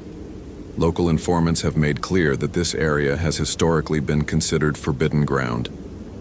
While I hesitate to give credence to superstition, the pattern of disappearances and animal mutilations in this region over the past 2 decades cannot be dismissed as mere coincidence. 3 hikers missing in 1928, 2 in 1933, 4 in 1941, all during the autumn months, all following the same mysterious circumstances. I have personally witnessed evidence of ritualistic activity in the Old Territory, carved symbols and arranged animal remains that suggest ongoing human presence, though no individuals have ever been encountered or apprehended. Until we can determine who is responsible for these activities and what their intentions are, I believe the area poses a significant danger to park visitors." The memo ended there, but a handwritten note had been added in the margin, in different ink and different handwriting. Recommendation denied. No evidence of criminal activity. Local superstitions not grounds for closure. Park Superintendent Wallace. James sat back in his chair, his mind racing. Recurring incidents. Autumn months. Ritualistic activity. And here he was, a rookie ranger alone in the station, sitting at the center of a pattern that had apparently been repeating for nearly a century. His phone buzzed. A text from Marie. "Sheriff delayed. Road washout on Highway 34. Might be 4 or 5 hours. You okay up there?" James stared at the message. "No," he wanted to type back. "No, I'm not okay. I think something is very wrong here, and I think people are dying, and I think whatever's killing them is still out there." Instead he typed, "Fine. Keeping eyes on the scene." Another lie to add to the growing pile he was telling himself. That everything was normal. That this was just a weird coincidence. That he wasn't in over his head. The sun was setting when James made the decision to go back out. He told himself he was just doing his job, securing the area, making sure no evidence was disturbed. But the truth was darker. He needed to know. Needed to understand what was happening in his park, even if he'd only been responsible for it for 47 days. He loaded his pack with essentials: flashlight, extra batteries, first aid kit, emergency beacon, satellite phone, and the bear spray, though some part of him knew it wouldn't help against whatever had done that to the deer. The sun was a dim orange glow through the trees as he locked the station and started back toward Crooked Creek Trail. The forest had changed. That was James's first thought as he walked the familiar path. The trees seemed closer together, the shadows deeper and more solid. The silence had intensified to something almost physical, pressing against his eardrums. Even his footsteps on the pine needles seemed muffled, absorbed by the forest-like sound disappearing into deep water. He reached the crime scene tape just as the last of the daylight faded. The boot was still there, exactly where he'd found it. James stood at the edge of the trail, studying the surrounding forest. His flashlight beam cut through the darkness, illuminating nothing but trees and more trees. Then he saw the second set of symbols. These were carved into a birch tree about 20 feet from the trail, and they were fresh. The exposed wood was still white, the sap still sticky. James approached slowly, his heart hammering.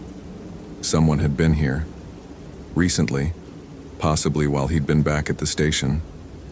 The symbols matched the ones he'd photographed earlier, but these formed a different pattern. Where the others had been circular, these were linear, like an arrow pointing deeper into the forest, pointing toward the old territory. James should have turned around, he knew that. Every instinct screamed at him to get back to the station, lock the door, and wait for the sheriff. But his flashlight beam followed that arrow, and his feet followed the beam. And before he fully realized what he was doing, James was off the trail and moving through the undergrowth, following a path marked by carved symbols on tree after tree. Each carving was different but similar, variations on the same spiraling, angular theme. And each one was fresh, made within the last few hours. James documented them with his phone, taking pictures as he walked, creating a trail of digital breadcrumbs even as he followed physical ones deeper and deeper into the forest. The trees grew larger here, old growth that had somehow survived the logging era. Their trunks were massive, several feet in diameter, and their roots created a maze of twisted obstacles on the forest floor. James had to climb over some of them, his boots slipping on moss and lichen. Then the trees opened up, and James found himself standing at the edge of a clearing he'd never seen before, never knew existed. The space was perfectly circular, about 50 feet in diameter, and at its center stood a formation of standing stones arranged in a rough ellipse around a flat altar rock. The stones were ancient, weathered smooth by centuries of wind and rain, but they weren't natural formations. They'd been placed here deliberately, hauled from somewhere else and erected with tremendous effort. Each stone was carved with those same spiraling symbols, though these were worn almost smooth, suggesting incredible age. And the altar rock. James's flashlight beam trembled as he illuminated it. The surface was stained dark, and the stains were old and new simultaneously, layers upon layers of discoloration that could only be one thing: blood. Generations of blood. Oh God, James breathed. That's when he heard the singing. It came from all around him, from the forest itself, a low, droning chant in a language James didn't recognize. Not English, not Spanish, not any language he'd ever heard. The syllables were harsh and guttural, clicking and glottal, and they seemed to bypass his ears entirely and resonate directly in his bones. James spun in a circle, his flashlight jerking wildly, illuminating nothing but trees and stones and darkness. The singing grew louder, more voices joining the chorus, harmonizing in dissonant intervals that made his teeth ache. "Who's there?" His voice cracked. "This is federal land, you're trespassing." The singing stopped. The silence that followed was worse. James stood in the center of the clearing, his flashlight the only source of light, his breathing so loud it drowned out everything else. Seconds passed, then minutes. Nothing moved.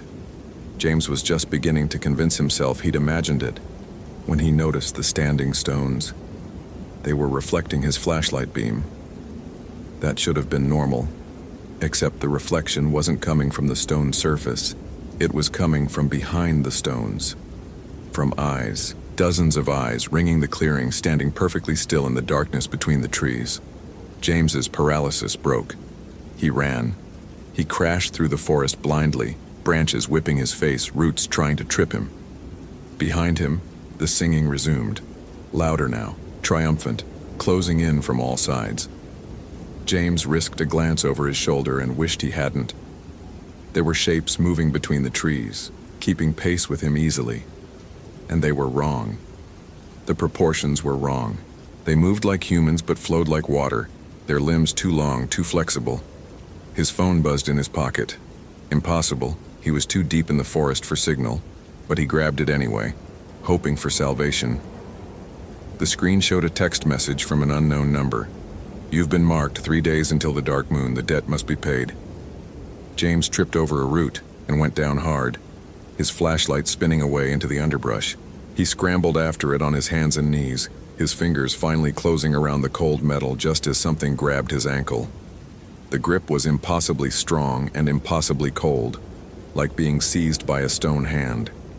James screamed and kicked, and his boot came off, just like the others, torn right off his foot. And he was free but running in one boot and one sock, limping and stumbling but moving, getting away. He didn't remember reaching the trail. One moment he was lost in the dark forest with those things behind him, and the next he was on the familiar path, the ranger station's lights visible through the trees. James ran the last 100 yards and burst through the door, slamming it behind him and throwing every lock. Only then did he look down at his foot. His sock was shredded, and his ankle bore a ring of bruises in a pattern that made him want to vomit. Spirals and angular lines burned into his skin like a brand. James sank to the floor, his back against the door, and pulled out his phone with shaking hands. He had to call for help, had to tell someone, had to... The phone buzzed. Another text from the unknown number. The horned god hunger, the wood-born thirst. The sacrifice was promised. 3 days. Below the text was an image. It took James several seconds to understand what he was looking at. When he did, he threw the phone across the room. It was a photo of him taken from behind, standing in the stone circle. But that wasn't what made him throw the phone. What made him throw it were the figures standing just behind him in the photo, their antlered heads tilted in curiosity, their 2 long fingers reaching toward his neck. They'd been inches away. James curled into a ball on the floor of the ranger station, his mind fracturing, trying to process what he'd seen. This couldn't be real. People didn't just disappear. Ancient gods didn't wake up and demand blood. Monsters didn't exist, but he had photos, evidence. He had the symbols burned into his ankle and the missing boot and the text messages and the text messages. James forced himself to stand and retrieve his phone from where it had landed under a desk. His hands were still shaking, but he managed to open his photos and scroll through the images he'd taken. The symbols, the deer, the stone circle. They were all there, time-stamped and geotagged, proof that he wasn't crazy. He pulled up the missing persons reports again and cross-referenced them with the calendar. July 15th, August 3rd, September 9th, October 19th. The intervals weren't random, they were precise. Every new moon, every lunar cycle, a disappearance. James checked his phone's calendar. The next new moon was in 3 days, on November 1st. Samhain, the ancient Celtic festival when the barrier between worlds was thinnest. "Oh Jesus," he whispered. He finally understood. The pattern wasn't random. The disappearances weren't coincidences. They were sacrifices. Regular offerings to something old, something that had been here long before the park was established, long before Europeans arrived, maybe long before humans built civilizations at all. Something tied to the land itself, to the deep forest and the old stones and the endless cycle of seasons. And now, it had marked him. James spent the rest of the night researching, diving deep into archived documents and historical records and anthropological texts he found in the station's small library. He learned about the ancient peoples who'd inhabited this region, tribes whose names had been lost to time, whose cultures had been deliberately erased by later settlers. He learned about Cernunnos, the Celtic horned god of the forest, about Wendigos and Leshy and the countless other names humans had given to the things that lurked in wild places, about blood offerings and seasonal sacrifices and the terrible price demanded by entities older than history. But most importantly, he learned about how to break the pattern. The texts were vague, written by people who half believed what they were writing, but certain themes emerged consistently. Offerings could be refused. Marks could be cleansed.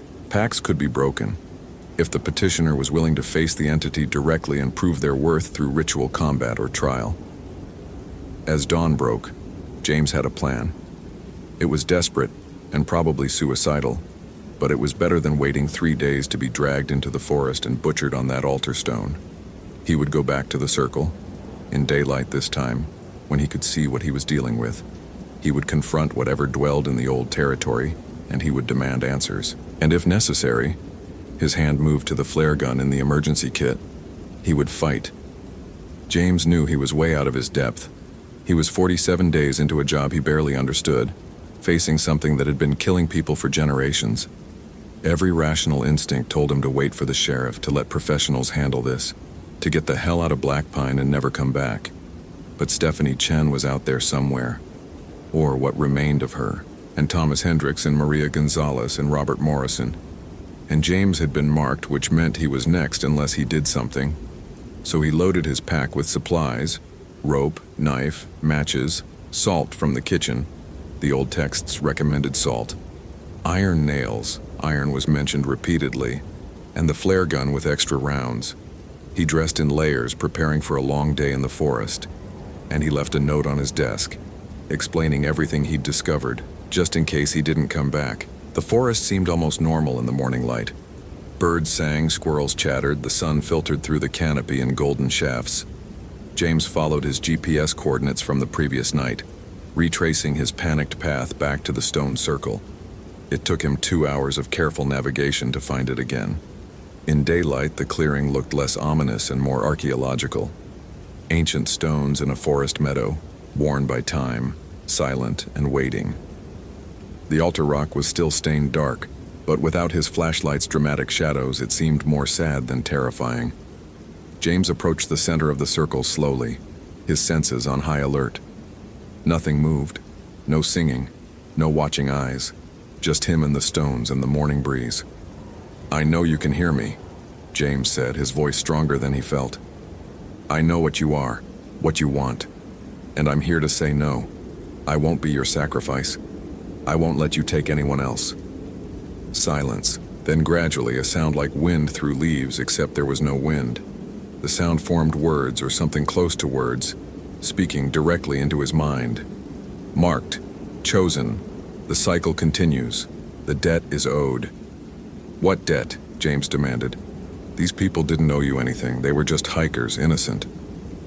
"The land demands payment, blood for growth, death for life. This has always been." "Not anymore," James said, and pulled out his phone. He'd done more research in the hours before dawn, finding obscure texts about ancient pacts and their termination clauses. "I invoke the right of witness. I demand to see the original contract. Show me who made this pact and why." The silence that followed was different. Surprised, perhaps. Then the world lurched. James found himself somewhere else. Someone else. The forest was the same, but younger, the trees smaller. And in the clearing, a group of people stood around the stones. They wore skins and carried stone tools, and their faces were gaunt with hunger. Winter was coming. James could sense it somehow, and their food stores were insufficient. Starvation loomed. One of them stepped forward, a leader or shaman, and began to chant. The same syllables James had heard the night before. And from the forest, something emerged. Something with antlers that weren't quite antlers, with a face that shifted between human and animal and neither, with eyes that held intelligence far older than humanity. The entity and the shaman spoke, though no words were exchanged. An understanding was reached. The people would survive the winter. Food would be provided. The hunt would succeed. But in return, when the forest demanded, when the old hunger stirred, an offering must be made, blood freely given so that the cycle could continue. The vision ended. James was back in the present, on his knees in the grass, his head pounding. "That was thousands of years ago," he managed. "Those people are gone. Their descendants don't even remember you exist. The pact is broken. Pacts do not break. They sleep, they wake. The land remembers, the blood calls. You walk on sacred ground. You breathe consecrated air. You are bound by ancient law." "Then I challenge the law," James said, standing on shaky legs. "I challenge you, trial by ordeal. The old texts say I have that right." Another surprised silence.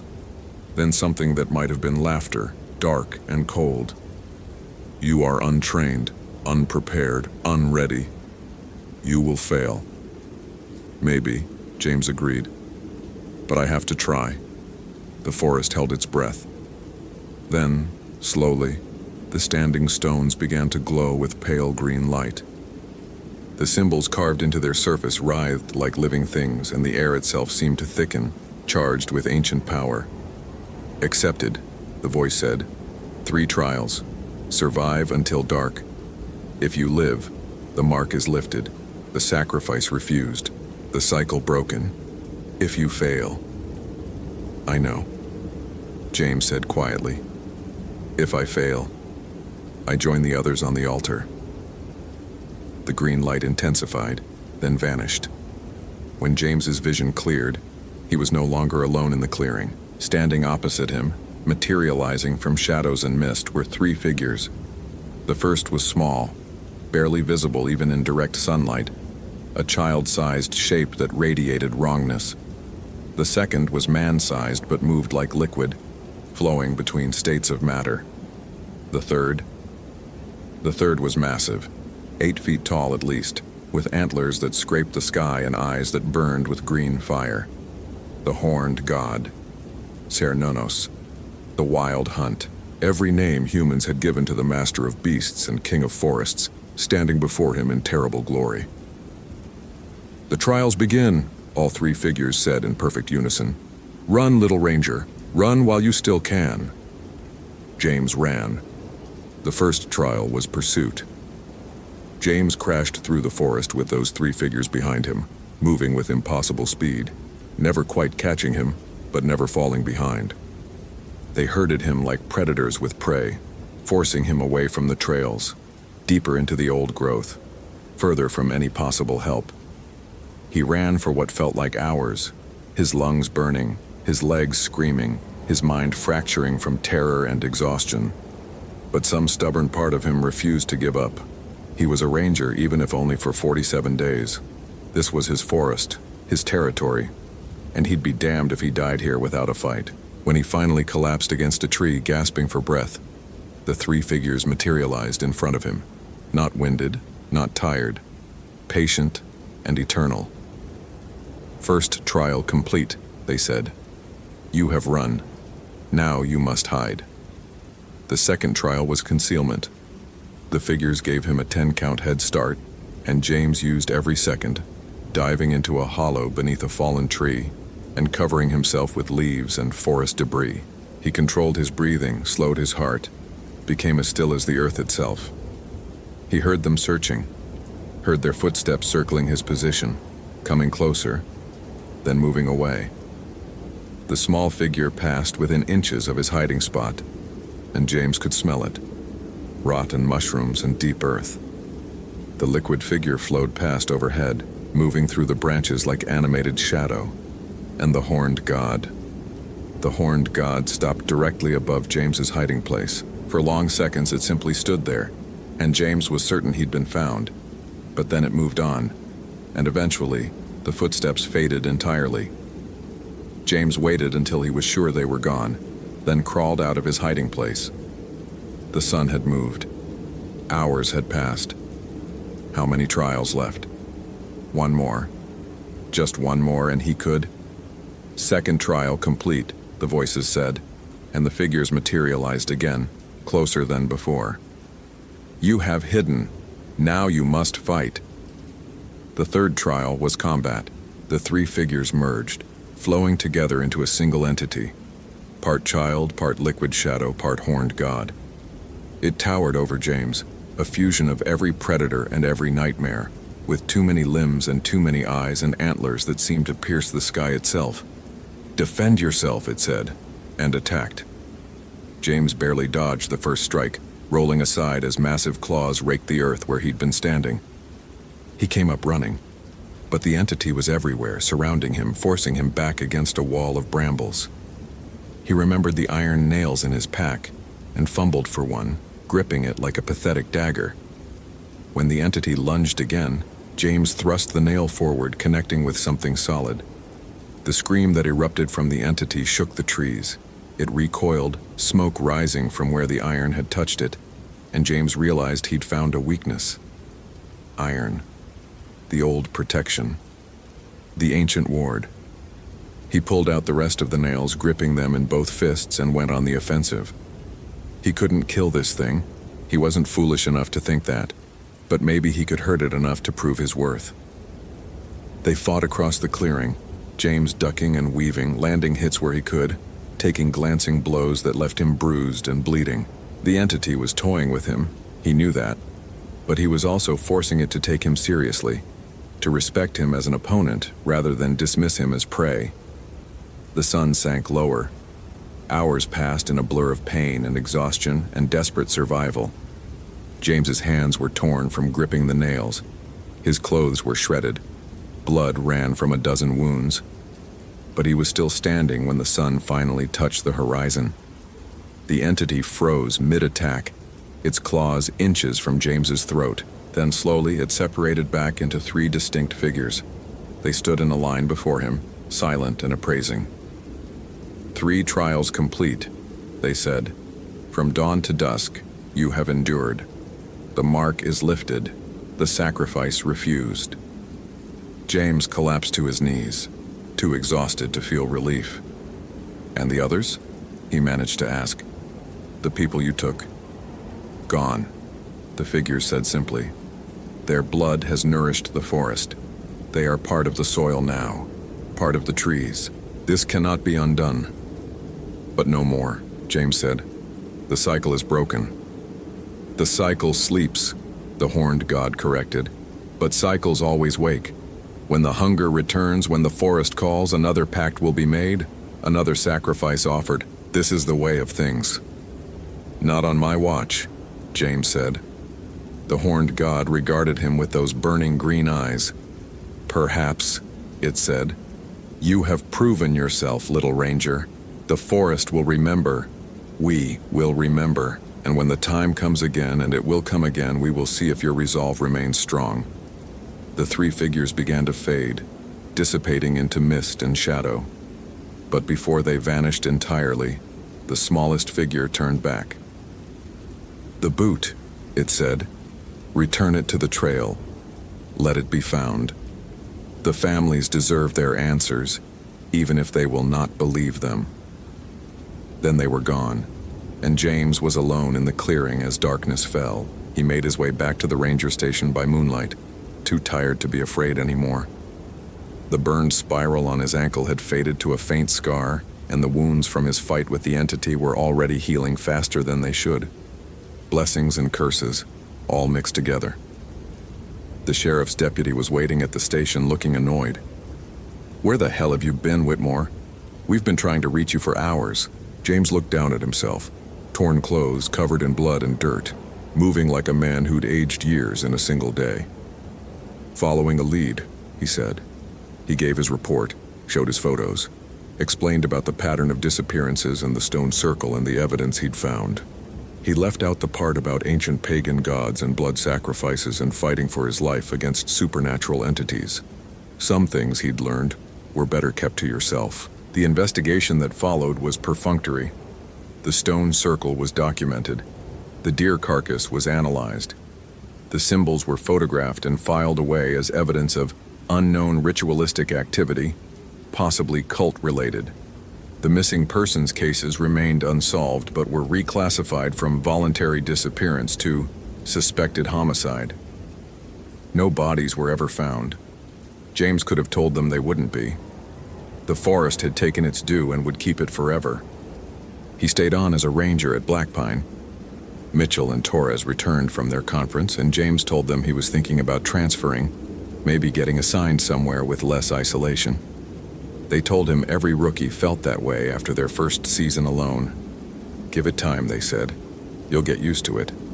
But James knew he would never get used to it, would never forget the singing in the darkness or the eyes watching from between the trees, would never stop checking the stone circle every new moon, making sure the altar remained unused, would never truly rest easy, knowing that the pact was only sleeping, not dead, and that someday, maybe in his lifetime, maybe in his children's, maybe in 100 years, the hunger would wake again.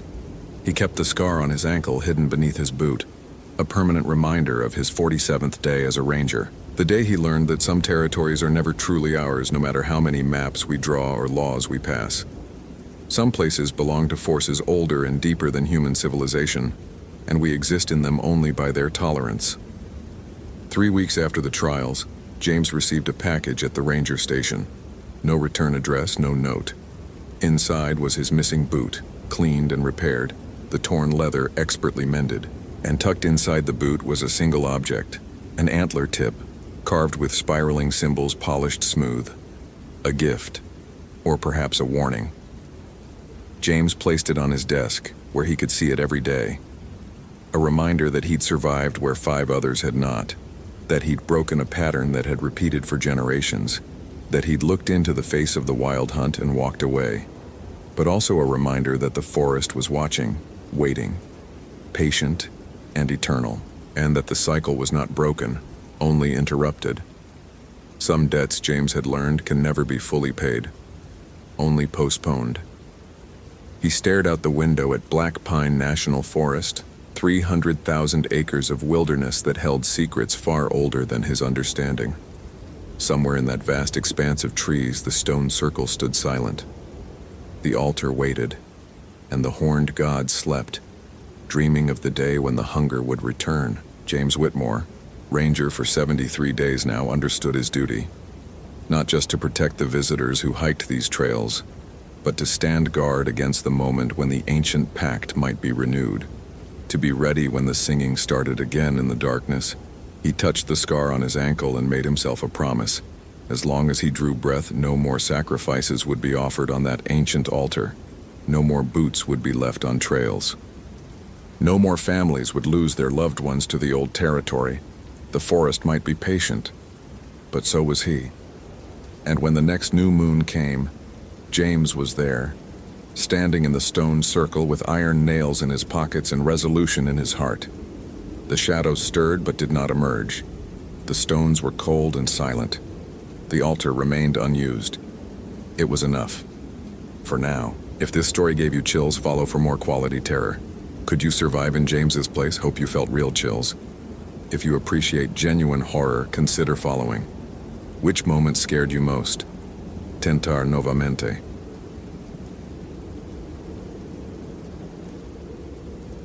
Emily Chen pressed her thumb against the radio's talk button for the 3rd time in as many minutes, her analytical mind already cataloging the potential failure points in the equipment. Static crackled back at her, the same white noise that had greeted her previous attempts. She stood at the trailhead of the Blackwood Gorge Trail in the San Juan National Forest, Colorado, her government-issued SUV parked behind her with its door still open, engine ticking as it cooled in the September afternoon. "Dispatch, this is Ranger Chen. Do you copy?" She waited, counted to 5, released the button. Nothing. She checked her cell phone. No signal, which wasn't unusual this deep in the forest, but the radio should have worked. Emily made a mental note. Equipment malfunction, possible atmospheric interference, time of failure 1437 hours. Her training as both a park ranger and a former crime scene analyst had taught her to document everything, to build cases from evidence rather than assumptions. Jennifer Woods had been missing for 36 hours. Emily's friend, her best friend since their academy days 7 years ago, had been conducting a routine trail assessment when she'd failed to check in. Jennifer, who was never late, never missed a check-in, never deviated from protocol. The last ping from her radio had come from somewhere in the Blackwood Gorge area, a remote section of the park that saw fewer than a dozen visitors per year. The terrain was difficult, the trails poorly maintained, and the area had a reputation among the older rangers that Emily had always dismissed as superstition. She'd dismissed a lot of things as superstition over the years. Emily shouldered her pack, checked her GPS unit, functioning normally, coordinates locked, and started up the trail. The afternoon sun filtered through the ponderosa pines in golden shafts, but the temperature had already begun its evening drop. She'd give herself 4 hours of daylight, maybe 5 if she pushed it. Enough time to reach Jennifer's last known location and begin a preliminary search pattern. The trail climbed steadily, switchbacking up the gorge's southern rim.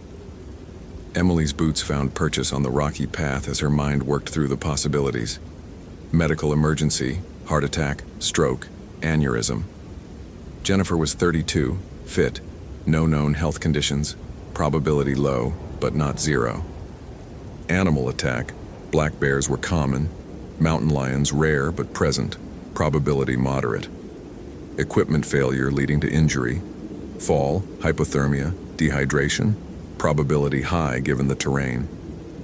Each scenario played out in her mind like a flowchart, branching possibilities she could investigate and eliminate systematically. What her rational mind did not consider, what she had trained herself never to consider, were the stories the old-timers told about Blackwood Gorge, about the Noonwehi the Cherokee called them, though this wasn't Cherokee land or it hadn't been for over a century. About the prophecy carved into a stone that supposedly stood deep in the gorge, a stone that Dr. Harold Vance from the University of Denver had photographed in 1987 before his graduate students found him, 3 days later, catatonic and unresponsive, clutching a leather journal filled with frantic scrawls in multiple ancient languages. Vance had never spoken again, had spent the last 15 years in a psychiatric facility, and Emily had read the official report that attributed his breakdown to a pre-existing schizophrenic condition triggered by isolation and stress. She'd read the report because she read everything, but she'd filed it away in the same mental category as UFO sightings and Bigfoot encounters. Interesting from a sociological perspective, irrelevant from an investigative one. The trail narrowed as she climbed higher, the gorge falling away to her left in a dizzying drop. Emily kept her eyes on the path, her breathing steady despite the elevation. At 8,500 feet, the air was thin enough to notice. She'd been based at the San Juan station for 2 years now, long enough to acclimate, but Jennifer had only transferred in 6 months ago. Another data point. Jennifer's relative inexperience with high-altitude conditions could have contributed to poor decision-making if she'd encountered trouble. 2 hours into her hike, Emily found the first anomaly. Jennifer's backpack lay in the middle of the trail, perfectly centered as though placed rather than dropped. Emily stopped 3 feet away, her training kicking in automatically. She pulled out her camera and photographed the pack from multiple angles, documenting its position before she touched anything. The pack was unzipped, its contents visible, water bottles still full, first aid kit unopened, emergency beacon still clipped to the outer pocket but not activated. Emily crouched beside it, pulling on latex gloves from her own pack. The emergency beacon bothered her. Jennifer would have activated it immediately if she'd been in trouble. It was automatic, reflexive, drilled into them during training until it became muscle memory. She pressed the beacon's test button. It lit up green, fully functional. She carefully inventoried the pack's contents. Standard trail assessment gear, Jennifer's radio, turned off, which made no sense. Her GPS unit, displaying the coordinates for this exact location, as though Jennifer had deliberately marked the spot, and her personal journal. Emily opened the journal to the last entry, dated 2 days ago, the day before Jennifer had gone missing. The handwriting was Jennifer's, neat and precise in the first few paragraphs as she documented trail conditions, erosion patterns, wildlife sightings. But halfway down the page, the writing changed. The letters became cramped, urgent. The pen pressed so hard it had torn through the paper in places. Found the stone. Dr. Vance was right. The inscription isn't Cherokee. It's older, much older. Multiple languages layered over each other. I can make out Phoenician, possibly pre-Columbian Hebrew, and something else I don't recognize. Central figure appears to be a bound entity. Constellation alignments suggest astronomical calendar. Final line translates roughly to, "When 7 stars align with the mouth of Earth, the sleeper wakes to claim the promised. Tonight is." The entry ended mid-sentence, the pen trailing off into a scratch mark that ran to the edge of the page. Emily felt a coldness in her stomach that had nothing to do with the temperature. She photographed every page of the journal, her hands steady despite the growing unease. Jennifer was rational, evidence-based, just like Emily. They'd bonded over their shared skepticism, their refusal to indulge in the supernatural nonsense that some of the older rangers seemed to relish. For Jennifer to write something like this, to reference Dr. Vance's discredited research, suggested, what? A breakdown? A joke? Neither fit Jennifer's character. Emily checked her GPS against Jennifer's. Her friend had traveled another 1.3 miles northwest from this position, deeper into the gorge, off the main trail. The sun was lowering toward the ridgeline now, maybe 2 hours of good light remaining. The smart thing would be to return to her vehicle, report her findings, wait for the full search and rescue team to arrive in the morning with proper equipment and personnel. But Jennifer was out there, had been out there for 36 hours now, and if she was injured, every hour mattered. Emily made her decision, telling herself it was based purely on probability assessment and time-critical factors. She marked Jennifer's pack location on her GPS, took a final photograph, and continued northwest, following her friend's last known trajectory. If this story is giving you chills, follow for more quality terror. Could you survive in Emily's place? The terrain grew rougher as Emily left the maintained trail, picking her way through dense underbrush and over fallen logs. The forest felt different here, older somehow, though Emily dismissed the thought as subjective perception influenced by stress. Trees were trees, the result of climate, soil conditions, and time, nothing more. Yet she couldn't shake the feeling that the ponderosas surrounding her were somehow watching, their bark patterns resembling faces in the fading light. She forced her attention back to the ground, looking for signs of Jennifer's passage. A broken branch here, a disturbed pile of leaves there, subtle indicators that someone had moved through this area recently. Emily's tracking skills were rusty. She'd spent more time in laboratories than in wilderness areas during her previous career, but the basics came back to her: bend of grass, pressure marks in moss, distribution of debris. The sun touched the ridgeline as Emily emerged into a small clearing. In the center stood a monolith of dark stone, roughly 10 feet tall and 6 feet wide, covered in carved symbols that seemed to writhe in the dying light. Emily's breath caught. This was Dr. Vance's stone, it had to be. She'd assumed the photographs in his file had been faked or misinterpreted, that the stone itself was probably just a natural formation with random weathering patterns that paranoid minds had interpreted as intentional carvings. She was wrong. Emily approached slowly, pulling out her camera and her flashlight. The carvings were definitely intentional, definitely ancient, and definitely unlike anything she'd seen in her admittedly limited knowledge of pre-Columbian American archaeology. The symbols were arranged in concentric circles around a central image, a humanoid figure with elongated limbs, bound by chains or ropes, surrounded by 7 stars arranged in a pattern she recognized from her amateur astronomy hobby. The Pleiades, though the arrangement was slightly off, as though showing their position at a different time or from a different perspective. Around the bound figure, other symbols spiraled outward, what looked like Phoenician script, angular Hebrew letters, Celtic knotwork, and pictographs that resembled various Native American styles but didn't quite match any specific tribe. It was as though whoever had carved this stone had drawn from multiple ancient traditions, creating a synthesis of occult knowledge that predated European contact with the Americas, or suggested that contact had occurred much earlier than conventional history acknowledged. Emily shook her head, pushing away the speculation. She was here to find Jennifer, not to solve archaeological mysteries. She photographed the stone from every angle, her flash creating stark shadows that made the central figure appear to move, to strain against its bonds. Trick of the light, nothing more. At the base of the stone, scratched into the dirt with a stick or finger, was a message. Emily followed the alignment. Cave entrance 200 yards north-northwest. Don't come alone. Don't. The message ended there. The final letters smudged as though Jennifer had been interrupted or had scrambled away quickly. Emily's pulse quickened. Jennifer had known she would follow, had left a warning. The rational part of Emily's mind noted that her friend's mental state was clearly compromised, perhaps by altitude sickness, by dehydration, by some sort of psychotic break. The warning not to come alone could indicate paranoia, hallucinations. The smart thing would be to mark the location, return with backup. But the message had been left for her specifically. Jennifer had known Emily would come, and she'd tried to warn her. That suggested Jennifer was still rational enough to think ahead, to plan, to protect her friend even while in distress. Emily checked her watch. 18:43 hours. Maybe an hour of usable light left, and her flashlight had fresh batteries.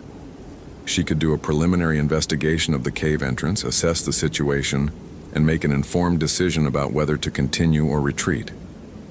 She took a bearing of north-northwest on her compass and started through the trees, counting her paces. At 180 yards, the ground began to slope downward, and she saw it. A fissure in the earth, roughly 4 feet wide and 6 feet tall, barely visible beneath an overhang of rock and the gnarled roots of an ancient pine. The opening exhaled a breath of cold air that smelled of mineral and earth and something else, something organic and rotten. Emily approached the entrance, her flashlight beam cutting through the darkness within. The cave, or more accurately the tunnel, descended at a sharp angle, the walls showing signs of both natural formation and deliberate excavation. Scratch marks in the stone, too regular to be natural, too old to be recent. The tunnel was just wide enough for a person to walk through without turning sideways. On the ground at the entrance, Emily found Jennifer's radio. It had been smashed deliberately, the casing cracked open, and the internal components scattered. Nearby, partially hidden under a rock, was Jennifer's service weapon, a Glock 19, fully loaded with the safety still on. Jennifer had left it behind, and Jennifer never went anywhere without her sidearm. Unless she'd gone somewhere she knew it wouldn't help. Emily picked up the weapon, checked the chamber, and holstered it on her own belt. 2 guns were better than 1, even if she couldn't imagine what they might need them for. Bears didn't require warnings scratched in dirt. Mountain lions didn't inspire the kind of terror she'd seen in Jennifer's journal entries. She keyed her own radio one more time, knowing it was futile, but following protocol anyway. "Dispatch, this is Ranger Chen. I've located evidence of Ranger Wo ODS's presence at coordinates." She read off her GPS location. "And am investigating a possible shelter location. If you receive this message, send backup to my position. Time is 1851 hours. Static answered her. Emily took a breath, performed a final equipment check, flashlight, backup flashlight, GPS, first aid kit, water, emergency blanket, both weapons, and entered the tunnel. The descent was steep enough that she had to brace herself against the walls, her boots sliding on the smooth stone floor. The tunnel had been carved by water over millennia, she told herself, then later modified by humans. Native Americans seeking shelter, perhaps, or early miners searching for precious metals. The carvings on the walls were just petroglyphs, the symbols the product of various cultures over thousands of years. There was a rational explanation for everything, but rational explanations didn't account for the fact that the symbols on these walls matched the symbols on the surface stone, which matched the symbols Dr. Vance had documented before his breakdown. They didn't explain why the tunnel seemed to descend far deeper than any natural cave system should exist at this elevation. They didn't explain the sound Emily began to hear as she went deeper. A rhythmic pulse, almost subsonic, like a massive heartbeat echoing through the stone. After what her GPS calculated as a quarter-mile descent, impossible, her rational mind insisted. This mountain wasn't tall enough to have cave systems that deep. The tunnel opened into a chamber. Emily's flashlight beam couldn't find the far walls. The space was vast, cathedral-like, the ceiling lost in darkness above. The heartbeat sound was louder here, resonating through her chest, making her teeth ache. And in the center of the chamber, illuminated by a pale phosphorescence that seemed to emanate from the stone itself, was another monolith. This one was larger, easily 20 feet tall, and it was covered in chains. Real chains, wrought from some dark metal that her flashlight beam didn't quite reflect properly, as though the metal existed slightly out of phase with normal matter. The chains wrapped around the stone in complex patterns, and where they intersected, symbols had been carved into the links themselves, symbols that Emily now recognized from multiple ancient mystical traditions. The Seal of Solomon, the Enochian alphabet used in Renaissance magic, Hermetic sigils, Kabbalistic notations. Someone had tried very hard to keep something bound to this stone, and at the base of the monolith, slumped against the chains, was Jennifer. Jennifer! Emily ran forward, her training overriding her fear. She dropped to her knees beside her friend, checking for a pulse. It was there, steady but slow, and Jennifer's skin was cold to the touch. Emily pulled the emergency blanket from her pack, wrapped it around Jennifer's shoulders and began assessing for injuries. No obvious trauma, no blood, no signs of a fall or animal attack. Jennifer's eyes were closed, her breathing shallow but regular, unconscious, possibly hypothermic, definitely in need of immediate medical attention. Emily keyed her radio again, knowing it wouldn't work but trying anyway, and got only static in response. She needed to get Jennifer out of here, back to the surface, to where her radio might function and she could call for a medevac. Emily was assessing the best way to carry Jennifer when her friend's eyes opened. They were wrong. Emily had looked into Jennifer's eyes 1,000 times, had memorized their particular shade of hazel, the small gold flecks around the pupils, the way they crinkled when Jennifer laughed. These eyes were the same color, the same shape, but they looked at Emily with an intelligence that was ancient and alien and utterly inhuman. 7 stars align, Jennifer said, but it wasn't Jennifer's voice. It was multiple voices speaking in unison, harmonizing in impossible ways that made Emily's ears ring. The sleeper wakes, the promised has come. Jennifer's hand shot out with inhuman speed, gripping Emily's wrist with strength that made bones creak. Emily tried to pull away, reached for her weapon, but Jennifer, or whatever was wearing Jennifer, moved faster. She slammed Emily back against the chained monolith, and Emily felt the metal links shift against her back, felt something vast and terrible on the other side of the stone stir at her touch. "You read the signs," the thing with Jennifer's face said, still holding Emily pinned. "You followed the trail. You came alone despite the warning. The promised always comes. The prophecy cannot be broken because it has already happened, is happening, will always happen. Time is a circle and you are the point where it closes."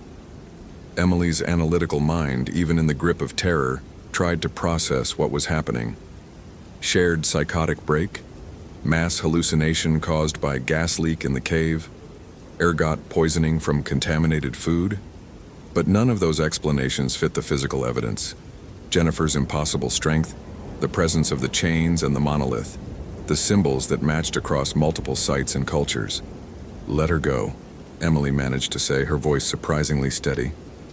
"Whatever you are, Jennifer has nothing to do with this."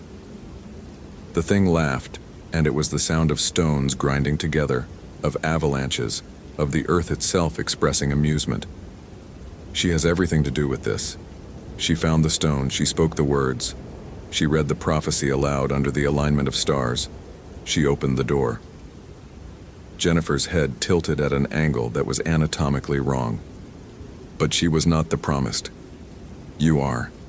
You who do not believe, who have spent your life building walls of rationality against the dark. You are the sacrifice that opens the final seal." Emily felt the chains behind her beginning to move, sliding across the stone with a serpentine hiss. The subsonic heartbeat grew louder, faster, and she realized it wasn't coming from the stone. It was coming from something behind it, something immense, something that had been sleeping for a very long time. She thought of Dr. Vance, found catatonic, clutching a journal filled with frantic warnings. She thought of the old-timers' stories, dismissed as superstition. She thought of Jennifer's desperate message, "Don't come alone." And she thought of the Phoenician inscription Jennifer had partially translated. "When 7 stars align with the mouth of earth, the sleeper wakes to claim the promised." The Pleiades, the 7 sisters. Emily's astronomer hobby had taught her about the Pleiades' movement through the sky, about the fact that they reached a specific position, directly overhead at midnight, only once every several thousand years in this particular location. The alignment that indigenous peoples across multiple continents had marked, had built monuments to observe, had written prophecies about. Tonight was the alignment. That's what Jennifer had been writing when her entry ended. Tonight, for the first time in millennia, the 7 stars would be perfectly positioned above this chamber, above the mouth of earth, as the ancient prophecy called it. And Emily, who had followed every rational clue, every logical deduction, every piece of evidence, had walked directly into her role in an ancient ritual. "No," Emily said, and grabbed the chains. She expected them to be cold, expected metal, but they felt organic, warm, pulsing with that vast heartbeat. The moment her hands closed around them, she felt the thing on the other side of the stone. Not through the stone. The stone was the thing, or the thing had been bound into the stone so long ago that they'd become one. She felt its age, its hunger, its vast alien intelligence that had been dreaming in the dark for thousands of years, dreaming of the stars aligning, dreaming of the promised who would break the final seal. She felt its memories, of a time before humans had crossed the land bridge into the Americas, when other things had walked this continent, of priests from a dozen ancient civilizations, separated by oceans and centuries, all receiving the same message, the same warning, the same instructions for binding, of the chains being forged in fires that burned with no fuel, inscribed with words from dead languages, blessed and cursed by holy men and witches and shamans, who understood that some things must never be allowed to wake. And she felt the moment when Jennifer had read the prophecy aloud, had activated the first sequence of the binding's release. The thing had been waiting, patient as stone, for the next piece to fall into place, for the promised to touch the chains while the stars aligned overhead. Emily looked up. Through the darkness of the chamber, through hundreds of feet of solid rock that somehow didn't matter anymore, she could see the night sky. The 7 stars of the Pleiades burned directly overhead, their ancient light reaching across the void to illuminate this moment, this choice. She could let go, could drop the chains, could drag Jennifer toward the tunnel, could run. The thing would remain bound for now, though Jennifer would be lost to whatever piece of its essence had already claimed her. The prophecy would remain unfulfilled, for this cycle at least.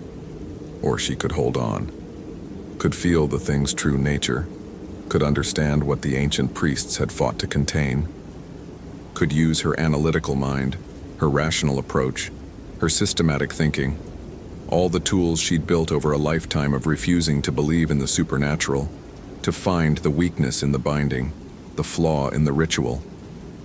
Because there was always a flaw. Every system had vulnerabilities. Every puzzle had a solution. Emily tightened her grip on the chains and closed her eyes, forcing her mind to work despite the terror threatening to overwhelm her. The prophecy spoke of the promised as a sacrifice, as the one who would break the final seal. But prophecies were just probability equations written in metaphor. They described likely outcomes based on established patterns, but they weren't absolute. The binding had multiple layers, physical chains, symbolic inscriptions, astronomical alignments. The priests who'd created it had drawn from multiple mystical traditions because they'd understood that no single system was perfect. Each layer compensated for the weaknesses of the others, creating a redundant network of containment. But redundancy created its own vulnerability, complexity. The more moving parts a system had, the more potential points of failure, and the more potential points of intervention. Emily opened her eyes and looked at the chains in her hands. They were inscribed with Enochian symbols, the alphabet that Renaissance magician John Dee had claimed was the language of angels. But Dee had made mistakes in his transcriptions, had introduced errors that later scholars had identified. If these chains used Dee's version rather than a corrected version, then certain symbols would be creating harmonic dissonances in the binding, weak points where the containment wasn't quite perfect. She traced her finger along one of the chains, found a symbol that looked wrong, a character that was close to but not quite the proper Enochian notation for binding. The error was subtle, the kind of mistake someone working from secondhand sources might make. And if this chain had errors, others might too. "You think you can break it from the inside," the thing wearing Jennifer said, sounding genuinely curious now. "Clever. The promised has always been clever. That is why you're chosen, not for your strength, but for your mind. A rational mind, when confronted with the truly irrational, either breaks or evolves. You're trying to evolve." "Shut up," Emily muttered, moving to the next chain, analyzing its symbols, looking for more errors. She found them. Small discrepancies, minor mistranslations, the accumulated mistakes of priests working from copies of ancient texts. Each error was tiny, but together they represented cracks in the containment. If she could widen those cracks, but widening them would require more than just identification. The chains weren't just physical objects, They existed partially in some other space, some other dimension where thoughts and symbols had concrete power. To affect them, she would need to engage with them on that level, would need to accept the reality of magic as more than metaphor. She would need to stop being a skeptic and become a believer. The thing laughed again, reading her hesitation. There it is, the true binding. Not the chains around the stone, but the chains around your mind. You cannot free Jennifer because you cannot free yourself. You cannot break the containment because you cannot break your own rationality. The priests were wise. They knew the promised would always defeat themselves. Emily felt Jennifer's body slumping against her, felt her friend's life force draining away as the thing continued to inhabit her. The stars overhead burned brighter, reaching some apex of alignment. The heartbeat behind the stone accelerated, eager, anticipating, and Emily made her choice. She stopped analyzing, stopped trying to find the logical explanation, the rational framework, the systematic approach. She simply accepted. This was real. Magic was real. The prophecy was real. The thing bound in the stone was real. And if it was all real, then her actions could have real consequences. Emily began to speak. The words came from nowhere and everywhere, pulled from the symbols around her, from half-remembered mythology lectures in college, from the structure of the binding itself. She spoke in Enochian, in Phoenician, in languages she'd never studied but that existed in the chains themselves, waiting for someone to read them backwards to reverse the ritual. The thing in Jennifer screamed, a sound that had nothing to do with human vocal cords. The chains began to glow, first red, then white, then a color that shouldn't exist in normal space. Emily felt them burning in her hands but held on, kept speaking, kept reversing the bindings one layer at a time. The astronomical alignment overhead shifted, or seemed to shift, as though reality itself was adjusting to accommodate what she was doing. The 7 stars moved out of position, their light bending around some invisible obstacle. "No," the thing said, its voice losing the harmonics, becoming more human. "No, you cannot. The prophecy said the promised would break the final seal," Emily said, her own voice strange to her ears, resonant with power she didn't understand. It didn't say which way. She gave the chains one final twist, speaking words that were simultaneously a prayer and a curse, and felt something fundamental shift in the structure of the binding. The chains tightened, pulling the thing fully back into the stone, but they also pulled in something else. The part of it that had infected Jennifer, the tendrils of its essence that had been reaching out through her body. Jennifer gasped, her eyes clearing, becoming her own again. She collapsed forward and Emily caught her, both of them falling to the cave floor as the chains settled back into their eternal configuration around the stone. The heartbeat slowed, faded, returned to its hibernating rhythm. "Emily?" Jennifer's voice was weak but human. "What? Where are we?" "Long story," Emily managed, her hands shaking from adrenaline and something else, something that felt like power draining away, leaving her hollow. "Can you walk?" Together, supporting each other, they made their way back through the tunnel. It seemed shorter now, less ominous, though Emily knew the symbols on the walls were still there, still waiting for someone else to read them, to start the cycle again. The prophecy hadn't been broken, just delayed. The next alignment would come in a few thousand years and someone else would be the promised. But that wasn't her problem anymore. They emerged from the cave entrance into full darkness. The Pleiades blazed overhead, no longer directly above the chamber the moment of alignment passed. Emily's radio crackled to life immediately. "Ranger Chen, this is dispatch. We've been trying to reach you for hours. What's your status?" Emily looked at Jennifer, who looked back at her with eyes that had seen too much but were still somehow rational and analytical and human. They both understood that no one would believe what had happened. The cave would be investigated and found to be just a cave. The monoliths would be documented as interesting archaeological sites, the symbols recorded and debated by scholars who would never quite translate them correctly. Dr. Vance's warnings would remain the ramblings of a disturbed mind, and that was probably for the best. "This is Ranger Chen," Emily said into the radio, her voice steady and professional.